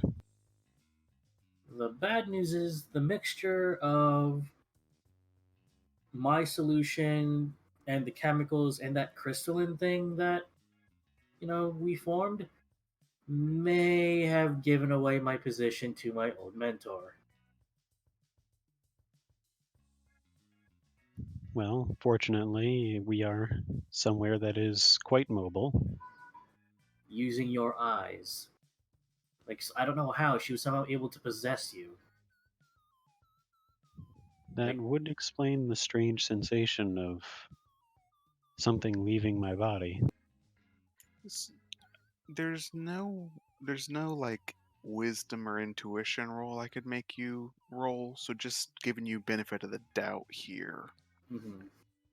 Um, the face, the expression that Void made when his eyes were gold was not something that Void would ever make. But it's not something that Sago would ever make either. There was a childish joy in it. Oh, well, this is just Dilem assuming that it's her, because she doesn't know Right. anyone else who's searching for her at the moment, other Fair than enough. Julia's telling her that everyone's looking for her. So just giving you benefit of the doubt, that exchange wouldn't have probably made you first think of Belladonna. Oh, okay, I see. All right. But she'll just say, so anyways, we should probably lay low for a bit and not fiddle with these. I am inclined to agree. We have a rough assessment of what they are capable of and what they were trying to accomplish with them, at least. But yeah. So while we're here, what time is it approximately by the time they're done experimenting? Maybe getting towards after school the next day. Want to come down for lunch? That is acceptable. Like they'll just like. So when, what's the stay-at-home father's name? Scott is the one that has the normal schedule. So like Scott, when Scott like comes into the kitchen, like he'll just see Jalem with Void. I'm assuming like does Void mainly spend his time as a Ditto shape? No, mostly pretending to be a human. Like so, like they'll see Jalem and Void just like having lights like a light lunch. He'll walk in, his pristine white button-up shirt, crisp. The shoulders look like they could cut somebody. He just steps in and he pauses, one foot still in the air as he looks at you, looks around, brings a hand up and scratches his chin. I will be in my study. When Emily is available, send her to me. Will do. And then the Chico the Chihuahua just walks up to him and just stares. He'll regard him with thinly veiled disappointment. And he will, let's say he grabs a sandwich off your platter and then turns around and marches off. What has Okay. my home become? Not even a good dog, just this rat dog is all he saw. Aw, that's rude. Okay, Emily, you get home from school the next day. Went mostly okay. You got a C in math, though. Sucks. You've been up late the past couple nights. Yeah.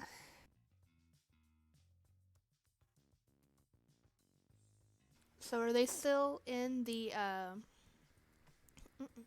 in the kitchen? In the kitchen? Yes. Like they'd be cleaning up by the time you got home.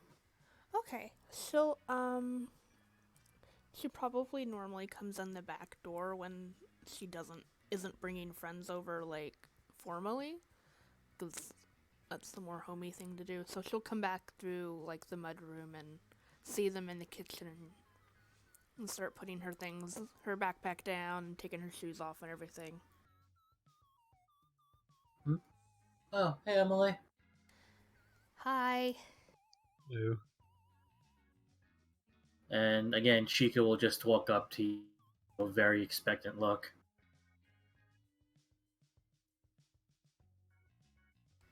I'm sorry? Chica, like the Chihuahua, Oh, will Chico. walk up to you and just give you a look that he wants something from you. And she'll just pick him up and start carrying him around like he's probably gotten used to. Yep. Like, and Jillian will call it. By the way, we have some sandwiches here if you're hungry. Void's here as well. Hello. Has he seen me yet without my helmet on? Probably not, but I don't think I would even think too much of it, to be honest. Okay, I know Jillian's probably used to it by now, so she'll just kind of look at him and be like, "Really, you brought more people over to my house and you didn't ask?" We're actually something important to tell you. It has to deal with last night. But before that, your father, Scott, I believe is his name, said he wanted to talk to you in his study. Okay. I'll come back down when I'm done getting slaughtered. Not literally. You know, if he has a problem with me, I can speak up. No, it's not you, it's me. I mean, like, no, I'm serious. Like, if he has a problem, then like, I'll and I'll tell you later. Alrighty, I'll be back down here hopefully in a few minutes, or catch in my room or something. All right.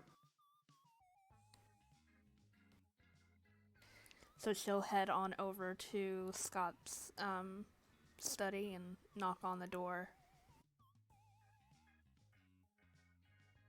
You'll find him in there sitting at his little half desk, flipping through the newspaper. About halfway through the BLT, he pilfers. Hi, Dad. Ah, you're home. You can sit. I know I can, but may I? Please sit. Okay.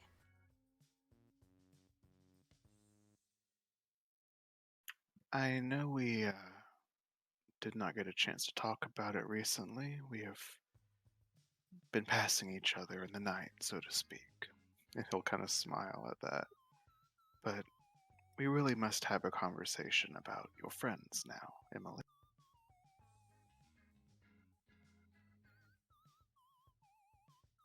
Oh, okay. What about them?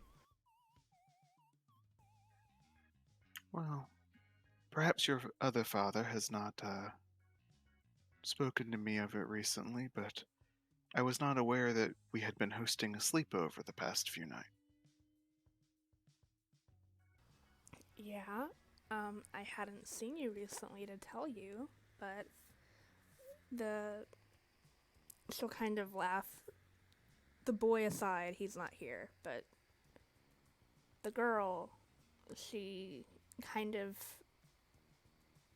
was in a pickle, and she'll go through and explain the same. Her apartment complex had a fire, and it is what's the word? Uninhabitable right now, and the same story she gave Hugo.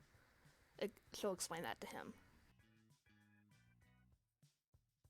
He'll kind of cross. He'll bring one knee up and rest it on the chair he's sitting on, and kind of steeple his fingers over the knee, and he'll just look at you and say, I understand, and you thought to offer her our room because you wanted to do the right thing? Did you want to keep her close? What reason did you have, Emily? It was the right thing to do. Like, we have all this space here, and she doesn't really have anybody else, so why not?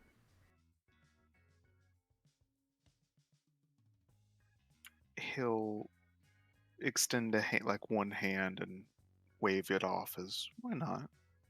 But then he'll say, that's not all I am concerned about. You have been missing practices and club meetings recently. Don't deny it. I have asked. Your teachers and coaches confirmed. You've been coming home late, unexpectedly, more and more. At least 2 nights in a row now. Hugo has noticed when he catches you that you're coming home hurt.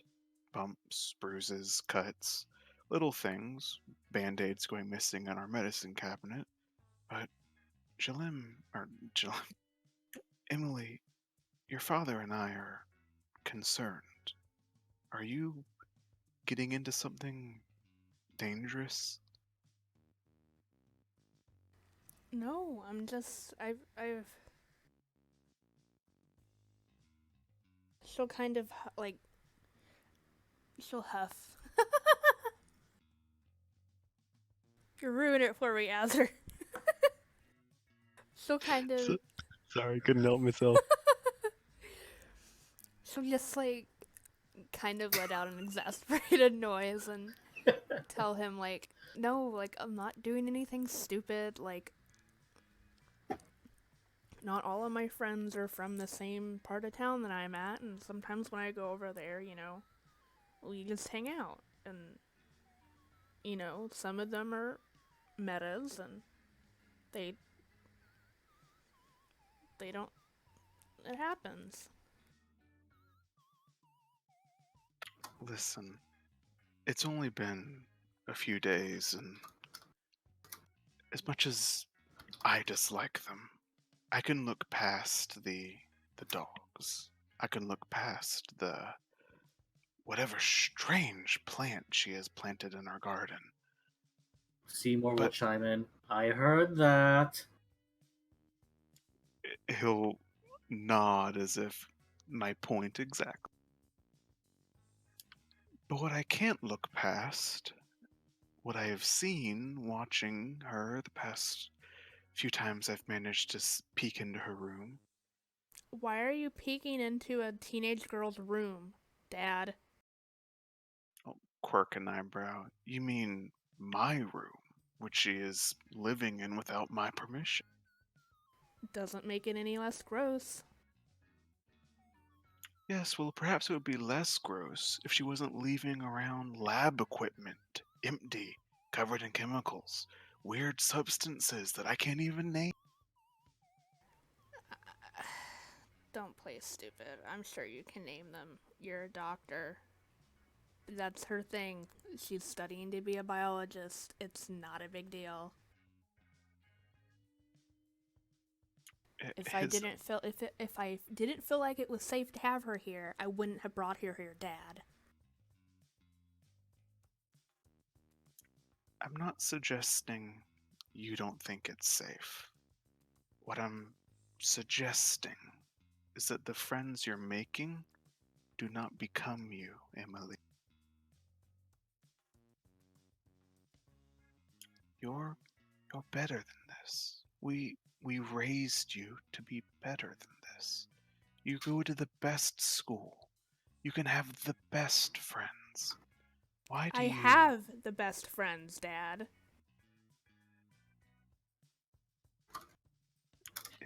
He'll cock his head. What I see down there in in my kitchen are the type of kids that I would not want you to associate with, and yet they are in my kitchen. You're starting to sound like somebody I don't want to associate with, Dad.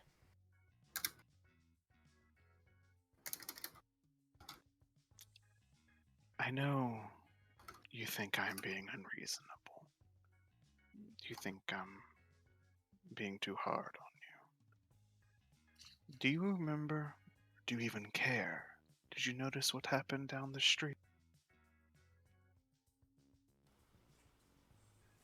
What happened? The other family that lives on the other side, the Durans. Have you paid attention to their plight? They're what? Their plight? No, Dad, I don't normally take a lot of time looking at other people's windows. Yes, well, forgive me if I was concerned. You see, the Durans had a daughter, much your age, who has gone missing. She went missing, Emily.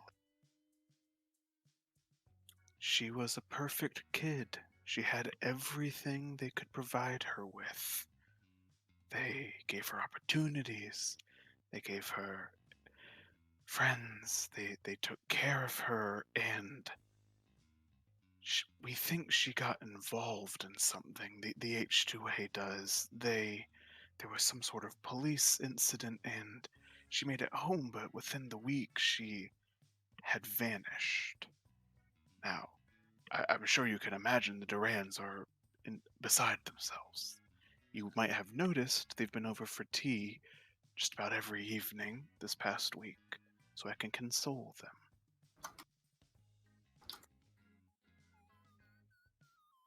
Are you sure that she went missing and she didn't just get tired of her parents being overbearing? Yes, well, if all of our daughters wish to leave our houses because they won't broker a few pointed suggestions about the people they hang out with, then perhaps. If you think what you're doing is suggesting, then you. There's nothing wrong with the people I hang out with. There's nothing wrong with having a couple nights where I'm having fun. Would you rather me come home at all or not? Because I'm pretty sure these friends that I have will keep me more safe than anybody you could find to be, air quotes, friends with me. What I don't want, Emily, is for Hugo to come home and me have to tell him that the Durans aren't the only ones without a daughter anymore. Was their daughter powered? He'll scratch his chin. Victor is, yes, he's a member of the H2A. I'm not sure about his daughter. She's, not, said very much. She was never very public.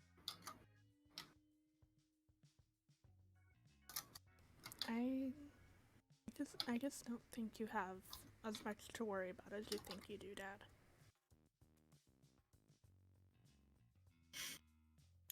Emily, your friend can stay for now. It's not a bad thing to want to help your friends. Just please. You can think I'm being as unfair as you need to, but know that your father and I are worried about you. You need to take better care of yourself, okay? Believe it or not, you are better than this.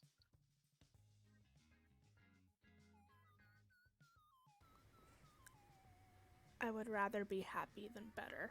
And she'll get up to leave us at. Well, let's do something with that for fun. Because your dad undeniably has influence on you. So, do you want to reject his influence? Yeah, of course. He's being a dick. Okay, so roll 2d6.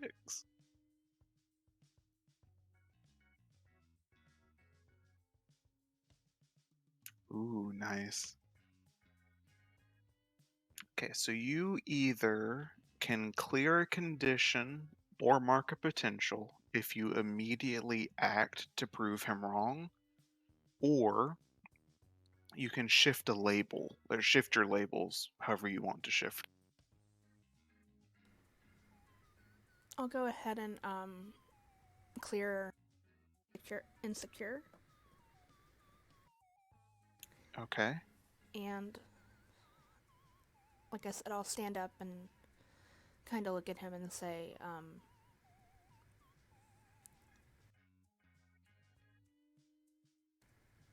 I'm already better than you think I am. I helped that girl find some place to live. Whether or not that's good enough for you in your eyes, I don't care, but I know what I'm doing is right. I'm already good enough for myself. Maybe one day I'll get there for you. So I imagine the last panel of that, we'll see as Emily stalks out of the room, slamming the door shut. The crack in the door before it slams shut, you just see Scott like holding his chin and looking where she had been sitting.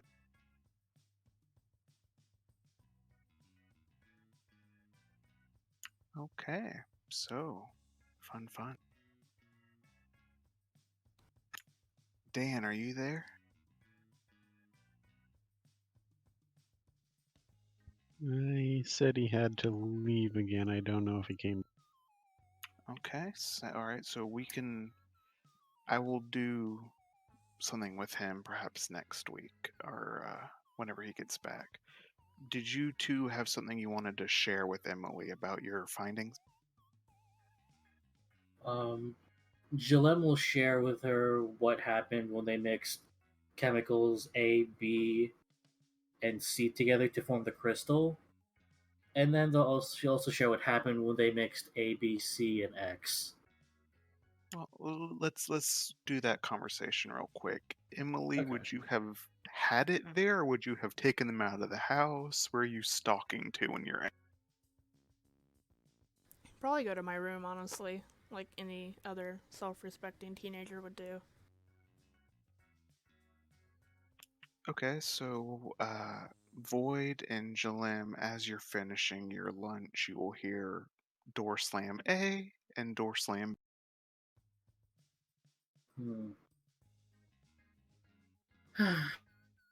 Void, time for you to learn another thing about humans. Oh, Emotions. Or rather, how emotions that run high, things like anger, fear, that sort of thing, like that spark a really strong reaction. When they run high, you have reactions like that. that is good to know. Yeah, you've had a few first-hand examples of someone who has emotions that run high. Oh yeah. Anyways, we better go check up on Jilem.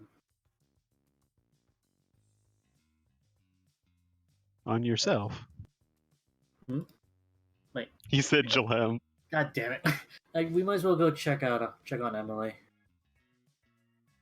because that didn't sound good. So they will find you in your room, Emily, assuming you didn't lock them out. Nah. Like, well, Jillian will knock first. You okay? Yeah, I'm alright. Can we come in? Yeah. So, Jillian will enter with Void. And, so I take it that wasn't a. No, I won't broach that. Anyways, we're just gonna give you, a quick update on what happened today.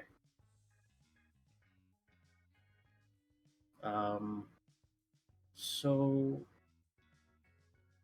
we found a bunch of chemicals from that guy we interrogated last night, Mm-hmm. and she's gonna keep her voice low in case there's any anyone else trying to. Alrighty. And she'll say we mixed the three. We got this chemical. Well, first she'll pull out the golden vial and she'll explain that for some reason there's Pandoran DNA mixed in here. I cannot for the life of me tell you why. But when we mix it Y with A and B, and then she'll show a small. She'll say we get a crystal. Don't know what this does yet, but if you mix the crystal with chemical Y over here, you get a splitting headache. Though I'm assuming this only affects supers. It is worth remembering that these crystals are going to wind up in the water supply. Because that guy we caught last night has been throwing this in there. So even of supers, though that's not how genetics work. But or there's something that can greatly harm supers in the future. Perhaps it is something similar to those stone people that we fought in your apartment, where it was a temporary boost of their powers. Well, Yeah.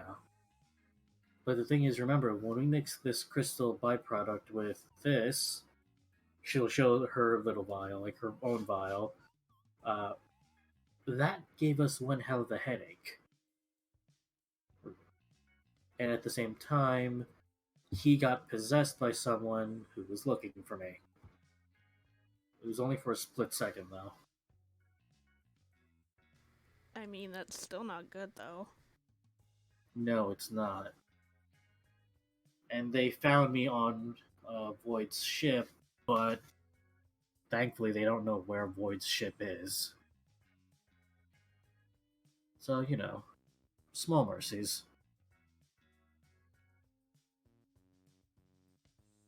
How was your day? Well, my dad thinks you guys suck. I get that a lot. I do need to consume beverages from time to time. Not what he means, but that is one way of understanding it. Do you drink motor oil? I think probably any liquid that helps me keep my body intact, so not like acid or anything, but That's gross. What is his favorite Oh, human hey, beverage? Dad. Welcome back. Thanks. Sorry. Okay, what was your favorite human beverage? I'm gonna say milkshakes. Oh, that's a good Yes. answer. Okay, yeah. When did you have to duck out, Dan?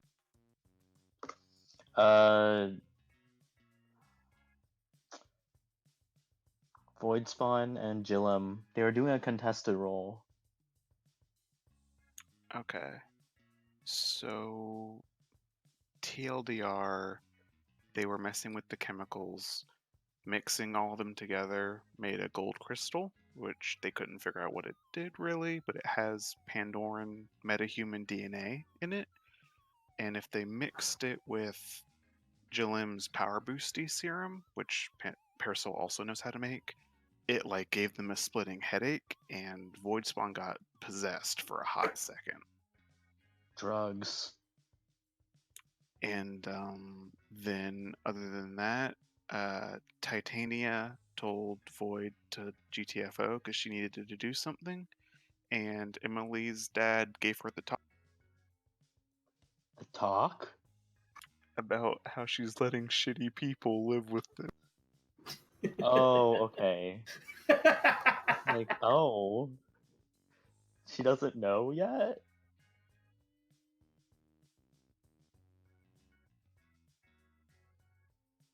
But was there anything else y'all needed to tell Emily in that second? Other than that, not really.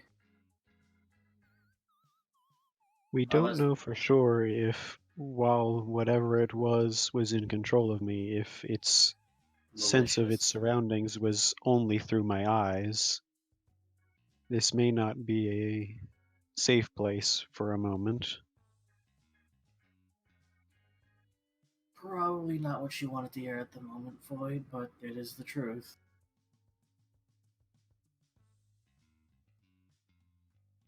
So what are you As gonna the do saying about that? goes, forewarned is forearmed. Right.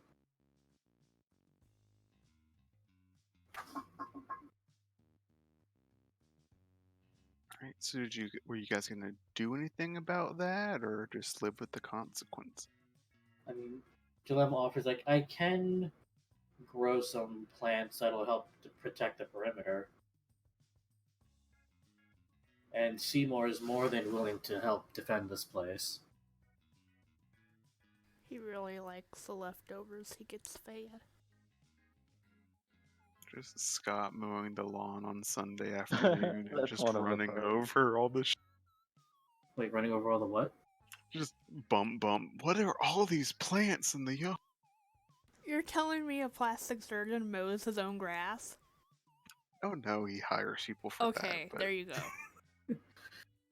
And like no, but he would get complaints like from the people working his lawn that these plants are talking to them. What the hell, man? I hear them scream when I cut them. I can't do this anymore. I'm sorry, man. I gotta go. When you become a vegan. Okay. So other than that, though, that's pretty well. One last thing. You wanted Jalim to make you a tracking device, right? Oh, yes, yeah. That was part of the plan. I mean, I can't. With like the limited stuff I have here, I'd have to visit a workshop. But as it stands, I really fat cast one right here. Like, I have like a metallurgy workshop in your ship that I can use. I'm afraid it is not quite that advanced. And she'll think back like, wait a minute. I actually know someone. Though I'll have to make the call on your ship though. Very well. I'm assuming it's still parked on the roof. Yeah. Well, I Yeah. hope. Okay, so who you gonna call, Jalim? And we'll work with that maybe next week. She was going to call. Ghostbusters. No. She was going to call Helen Brim, who is a weapons expert, weapons and technology, Parasol affiliated or not? non affiliated. Alright, gotcha. And so you just were gonna talk to her about that tracking device? Yeah. Helen is basically Jalem's personal arms dealer.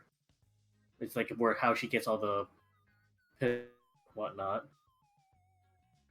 Alrighty.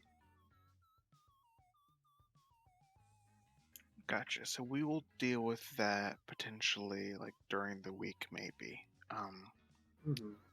let's- I know we're running a little over time, but I wanted to do something with Dan real quick because I had a little scene planned for you as Whoops, sorry. Okay. No, you're fine. Unless you have, does anyone have to like go right? Nope. Alrighty. Bit more brief. You will get a call highlight during the day. You were kind of free to your own devices from your manager. Oh, really? I had a day off? The others were doing science bullshit, so you were free to highlight zone devices. I was shooting a commercial for energy drinks. Alrighty. But you will get a call from your manager. Okay. What does he want? Oh, highlight, son. Good to get a hold of you. You free to talk? I see on your schedule you have about 3 minutes before your next. As free as ever. Is something the matter? Yeah, well, so you see, I was part of a panel that was working at the H2A press release this afternoon, and I got some information that made me think you.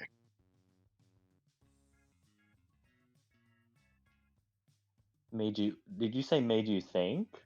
Made me think of you. Oh, okay. I like when people do that. What was Yeah. it? So, have you heard about those? What is the stupid acronym? Overlords coming to town. Have you heard that? Is this something we talked about? Because I don't. She might have shared it with you, but the very first gargoyle mentioned them in passing to Jalen. Okay. Would that be something you would have shared in detail? No. Probably not. Okay. Well, it's So more like Jilem wouldn't bring it up because she wouldn't think that there are any consequence because she doesn't know who they are. So it's like arrogance on her part. Gotcha. so I'll just say like, yeah, I have no idea what you're talking about. Right. So, paramilitary, uh, not associated with Halcyon City. They kind of have offices all over the place. They're non-supers, guys with guns, right? But they hate supers. They're lobbyists for stricter powers, registration. Uh, they want to establish like no super zones for regular people to be safe in. That sounds terrible. That sounds like a bad idea.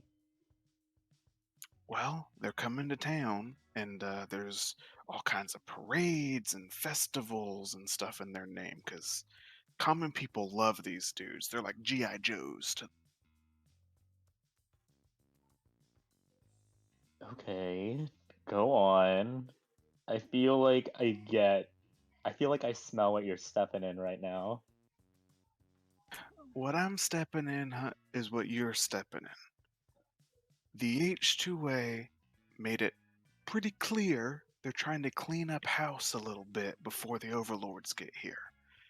And they didn't mention any names, but I know, kid, and you know, and now I know you know, they're talking about that Jalem and your gang. The people you hanging with, they're gonna get you in trouble if you don't stop hanging with them. And I look at my phone and I look around. Like, is this for real? Are you telling me to stop hanging out with them? No, no, I mean, geez, that what was the dog? He's like got one of the most upvoted pictures on your sub. Don't remind me. I mean, they're good tools for you, kid. They've really helped put you up there. The masses like young supers to be in teams, really helps get them like that boy band feel. But they're Yeah, neat. but Oh, go ahead. Sorry. we're kind of friends, I think. Yeah, No. but their usefulness is running out, kid. Not today, not tomorrow, but think about it. You want to be a star, right? If you want to be a star, you need to make some hard choices sometimes. I'll I'll think about it. But You do that. thanks, I guess, for letting me know.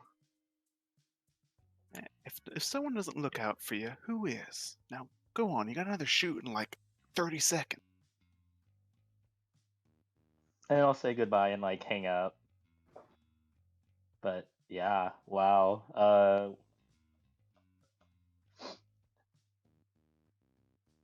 I I would feel confused after hearing that, not knowing what exactly would be the next step to take after this, considering like we're basically all in the middle of something right now. But if he's telling me that getting rid of them essentially would help my career, I'm like, what to do now? Of course, I'm not going to tell anyone this, but I'll probably be thinking about it. It's probably Yeah. why I didn't engage in family time with them. I was just like, haha, I'm busy, but it wasn't just that I was busy. Although, probably for the best, you weren't also there for lunchtime. Wait, what happened then? Dad walked in to just, Jilim and Voidspawn eating lunch uninvited. Oh, so like just in the house, like eating. Oh my god, that's so funny. Having a boy at your house, scandalous. Is Voidspawn a boy though? In my humanoid form, yeah. I mean, Okay, I'll yeah, take it. Emily kind of gendered him earlier just to make it easier on herself. But Like you're just a man now. at least in her house, he is. Oh god, I got a roll 20. Is my manager like trying to shift my labels? Yeah, he could be. That would make sense to. And it didn't sound like you rejected his influence very much. Oh no, I'm bad at that.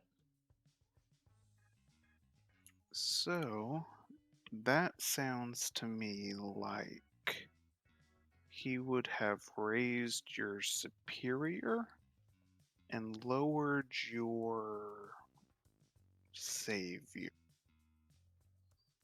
I don't think my superior can get higher. Well, What's as it long at as right you, now? as long as your overall number at the bottom of it all, your sum of your labels equals 3, it should be fine. Oh no, yeah, I can. I can have my superior. So now Yeah, my it caps superior is out at 3 the and my number savior 3. is 0. Yeah. But if Yeah, it goes over 3, then you have to mark a condition. Yeah, my mundane's -2 and my superior's 3. Oh my god. it's very clear what you think of yourself. It's very unrelatable. Okay, so to close the session, then, usual drill. Anyone want to explain if they got closer to the team, further away, or more into their own up their own ass, so to speak? Oh, that was me. I was gonna say we got closer, but then the end ruined it. So I think I'm just up my own ass right now. Oh no. Okay, so explain how you see yourself, and then shift a label up and down.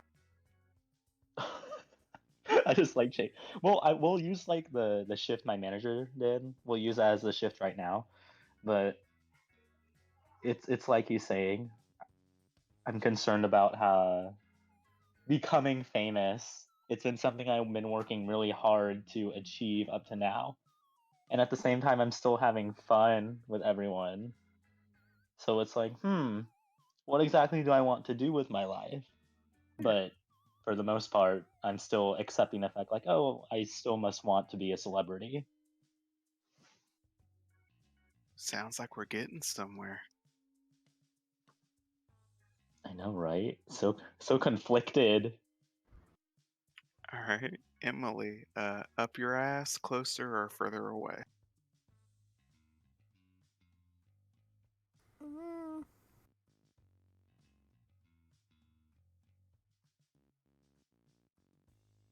I think I'm actually gonna say, um, up my own ass. I think standing up to Scott was a big deal to her, and being able to tell him, no, go fuck yourself was a big deal. So I think she grew a little bit. So shift your labels for me. So shift your labels, and because I know that's a big part of your character backstory, and being a Janus and kind of trying to figure out who you are, I think you made good strides to that with that scene. So mark a potential. Okay. And I'm gonna go ahead and shift my mundane down and my savior up. Nice. Void spawn. I think I'm closer to the group again. Working together with the lab equipment, working together to catch the night shift janitor, whoever the heck he was. Okay, so would you say Jalem was your favorite this session? Yeah, I'd agree with that. Although I think we both already have influence over each other. I think you do. Yep. But you can clear a condition or mark potential, your choice. I feel like in character, I should still feel guilty about what's going on with Maros, so I'm gonna take the potential and leave guilty on. Sounds good to me. And does that just leave Jalim? Yep. What you feeling? Overall, like I think that she'd get closer to the group, especially like with Void and Emily, because like staying there at her place, kind of builds up camaraderie and whatnot, and then the whole like research session with Void, although it did have a bit of a concerning outcome, got closer to the alien to the point where she even explained like how emotions running high could do, using Emily as as an unwitting example. So same choice for you. Condition clear or mark potential? Well, she's still angry at Parasol, so I'll keep that. I need the potential because I think I'm behind. But with this, I actually have all 5 potential tracks, or all 5 tick marks. So that means at any point, if you want to do it now, that's fine. But you can clear that, wipe it to 0, and pick one of the first advancement options from your play. Okay. So you have exciting choices like take another move from your playbook, take a move from a different playbook, make someone lose influence over you, rearrange your labels as you choose, unlock your moment of truth.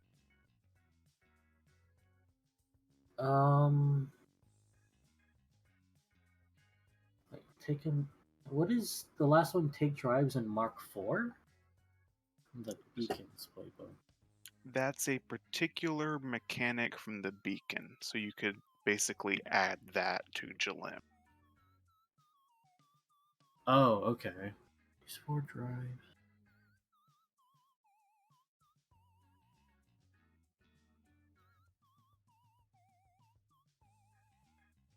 Huh. Oh god, one of the drives is punch out a teammate? The hell? We know who that's gonna be. That kind of looks like basically giving yourself an achievement tracker. It really is basically that. Yeah. I'll actually have to think on this one. Yeah, go ahead. Just hit me up sometime before next week. Actually, about next week. Next week is Anime Expo. I am going. I think you cut out there. I won't be able to make it next week. Okay. Is anyone else going to be out that week? Next week? Wait. Next week is 4th of July. Yeah. Oh, well, we have that cookout, babe. Yeah. Okay. Yeah. Next Thursday is absolutely 4th of July, so we'll just go ahead and cancel next week. Okie dokie. Yeah, that works for me. I didn't think about it too hard. I'm sorry. Yay, independence. So unpatriotic.